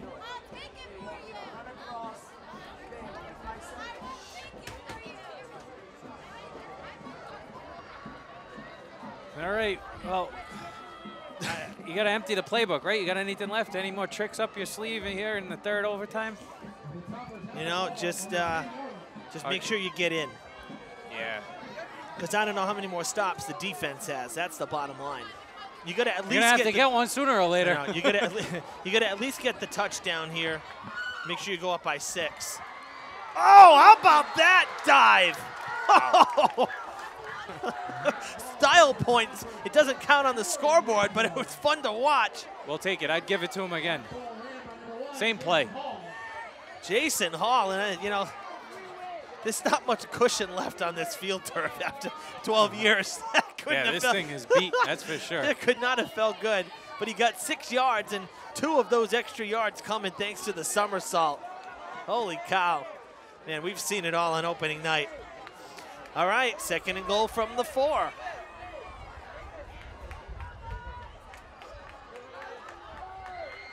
There it is. He's in. Yes, he's touchdown. 28-22, and the Hilltoppers back in front again. Run it one more time. Run it one more time, the same thing. Right Really? off tackle. Because you know what? Don't take it out of his hands. Let him run it again. You know, because he plowed right through the middle there, so there's no way that they'd stop him again. This is incredible. But I like that they're bringing Javon in too, because now Somerset's got two things to think about. Yeah. Because those 2 guys have been they've been a thorn in Somerset's side all night. I mean, the 2 of them inside, outside. Well, maybe so now you put them both on the field together and pick your poison. Well, maybe you'll end up seeing the reverse here. Who knows? That one side of the field has been open this whole time. Somerset's been really staying down this side. It's how I know it's how they're spreading out the field, but there's a lot of room on the left side of this field. Okay, this is to go up by 8. The 2-point conversion. Well, they're going to pass it. Oh, I don't think he got in. He is just short. Oh, man. Great tackle. That's a great defensive play. I mean, that ball's thrown right on the money. That's Shaker, you know? the QB. Shaker with the tackle. Huge play. That was a great throw. Yeah. I think the only critique is I guess you got to run that route 1 yard deeper so that you catch it, you're in. But it's like the Keith Falk 4th down play in Indy. Yeah, same thing, right? That's exactly right. I mean, you got to know where that line is, but hey. All right. The bottom line is Durfee is leading. That's it. So you're still forcing Somerset to have to score here. Twice. Right. Right. This is amazing. Okay. Somerset's ready to rock. The handoff. Oh, they're pushing the pile. That's going to be good for 5 yards, maybe 6 on 1st down. This offense will wear you down. You know, they're just right at you, right at you, right at you. But that's the thing, though, is Durfee really isn't like afraid of them. I mean, you know what you're going to get. It's just you gotta stop it. You got to dig deep here. Yeah. Timeout. Hilltoppers. We're going to be looking at a 2nd and 4. 2nd and goal from the 4 out of this timeout.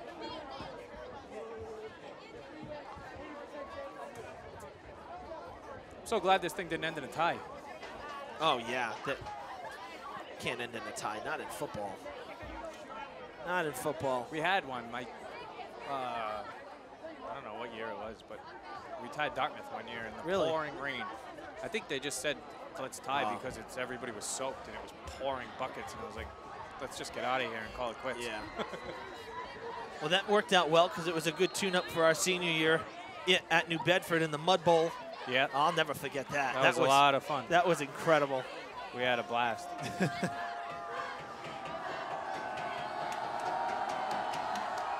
Second and goal from the 4. Who has it? Is it the QB? Is it Shaker? Number 4, I think. They bottled him up. They bottled him up. So that's no gain. Riendo. No gain. 3rd down and goal from the 4. 2 stops. 2 stops, and they did give him a yard. So 3rd and goal from the 3.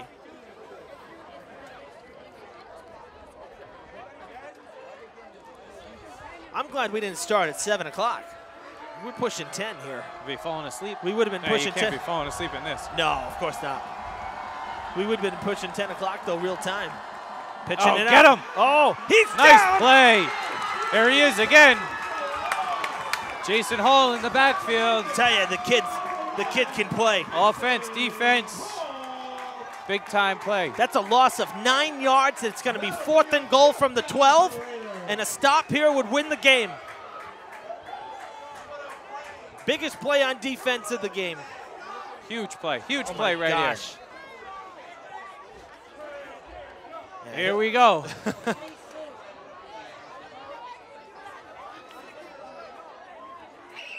The ball was brought back to the 12-yard line. They were at the 3. So 4th and goal from the 12. Hilltoppers looking for the stop. It's a pass. They're going to pass it. Oh, they got him covered. Oh, no. Wow. Incomplete. Wow. The Hilltoppers are going to win it Wow. in triple overtime. What a game. And they're lucky there because it looked like they had some room. Oh, they had What a room. win. What a win. Good for them after last year. Great win to start the season. It's been a few years since they've been 1-0. Oh, that's for sure, because every year we've played Somerset in the last 4 or 5 seasons, the Hilltoppers have not won it. The last opening day win came against Bishop Conley right here at Durfee. That was 6 years ago. That's a great game, a great win to build on as the year goes on. All these guys, that's invaluable experience playing in a close game like that, facing adversity multiple times and getting the win. I mean, you got to be pumped. What a game. What a game. Triple overtime, folks. Can you believe it? And the defense did it again. 28-22 in triple overtime. The Hilltoppers winners on opening day on Falcons night. 1-0 to start the season after an 0-10 2018. And I know it's been a long time coming for a lot of these kids that stuck it out all year last year. Yep. Took their lumps, came back, worked hard in the summer, worked hard the last couple weeks, getting ready to go, and that's why you do it. Yeah. Because of the feeling you have on Friday night in front of all your friends, getting the first win of the season, I mean, in triple overtime. And you know what, too? Let's give a big shout out. Every fan here, nobody left. The student cheering section, everybody was here. Nobody left, and they supported the team all the way through this one because it was pretty dull. Let's be honest. It was a little bit dull there in the middle of the game. Yeah. But this was incredible to end on triple overtime. So congratulations to the Hilltoppers, a grinder, a hard-fought win, and the celebration is on down on the south end zone. Congratulations to the Hilltoppers. Great win on opening night. And Ev, thanks for having me here tonight. Oh, yeah, man. This is great. I'm glad you were able to do it. So we're going to sign off here. Great night for football. Win or lose, this was a tremendous game. Somerset's got nothing to be disappointed about. They played a great game as well. All right, for the crew behind the scenes, Jake Fitzgerald, our producer, our statistician, our rules official. He's covered everything tonight for us and camera. Daniel Keating and Nathan Saucier. BJ McDonald, my broadcast partner. I'm Evan Massoud saying so long from Durfee High School.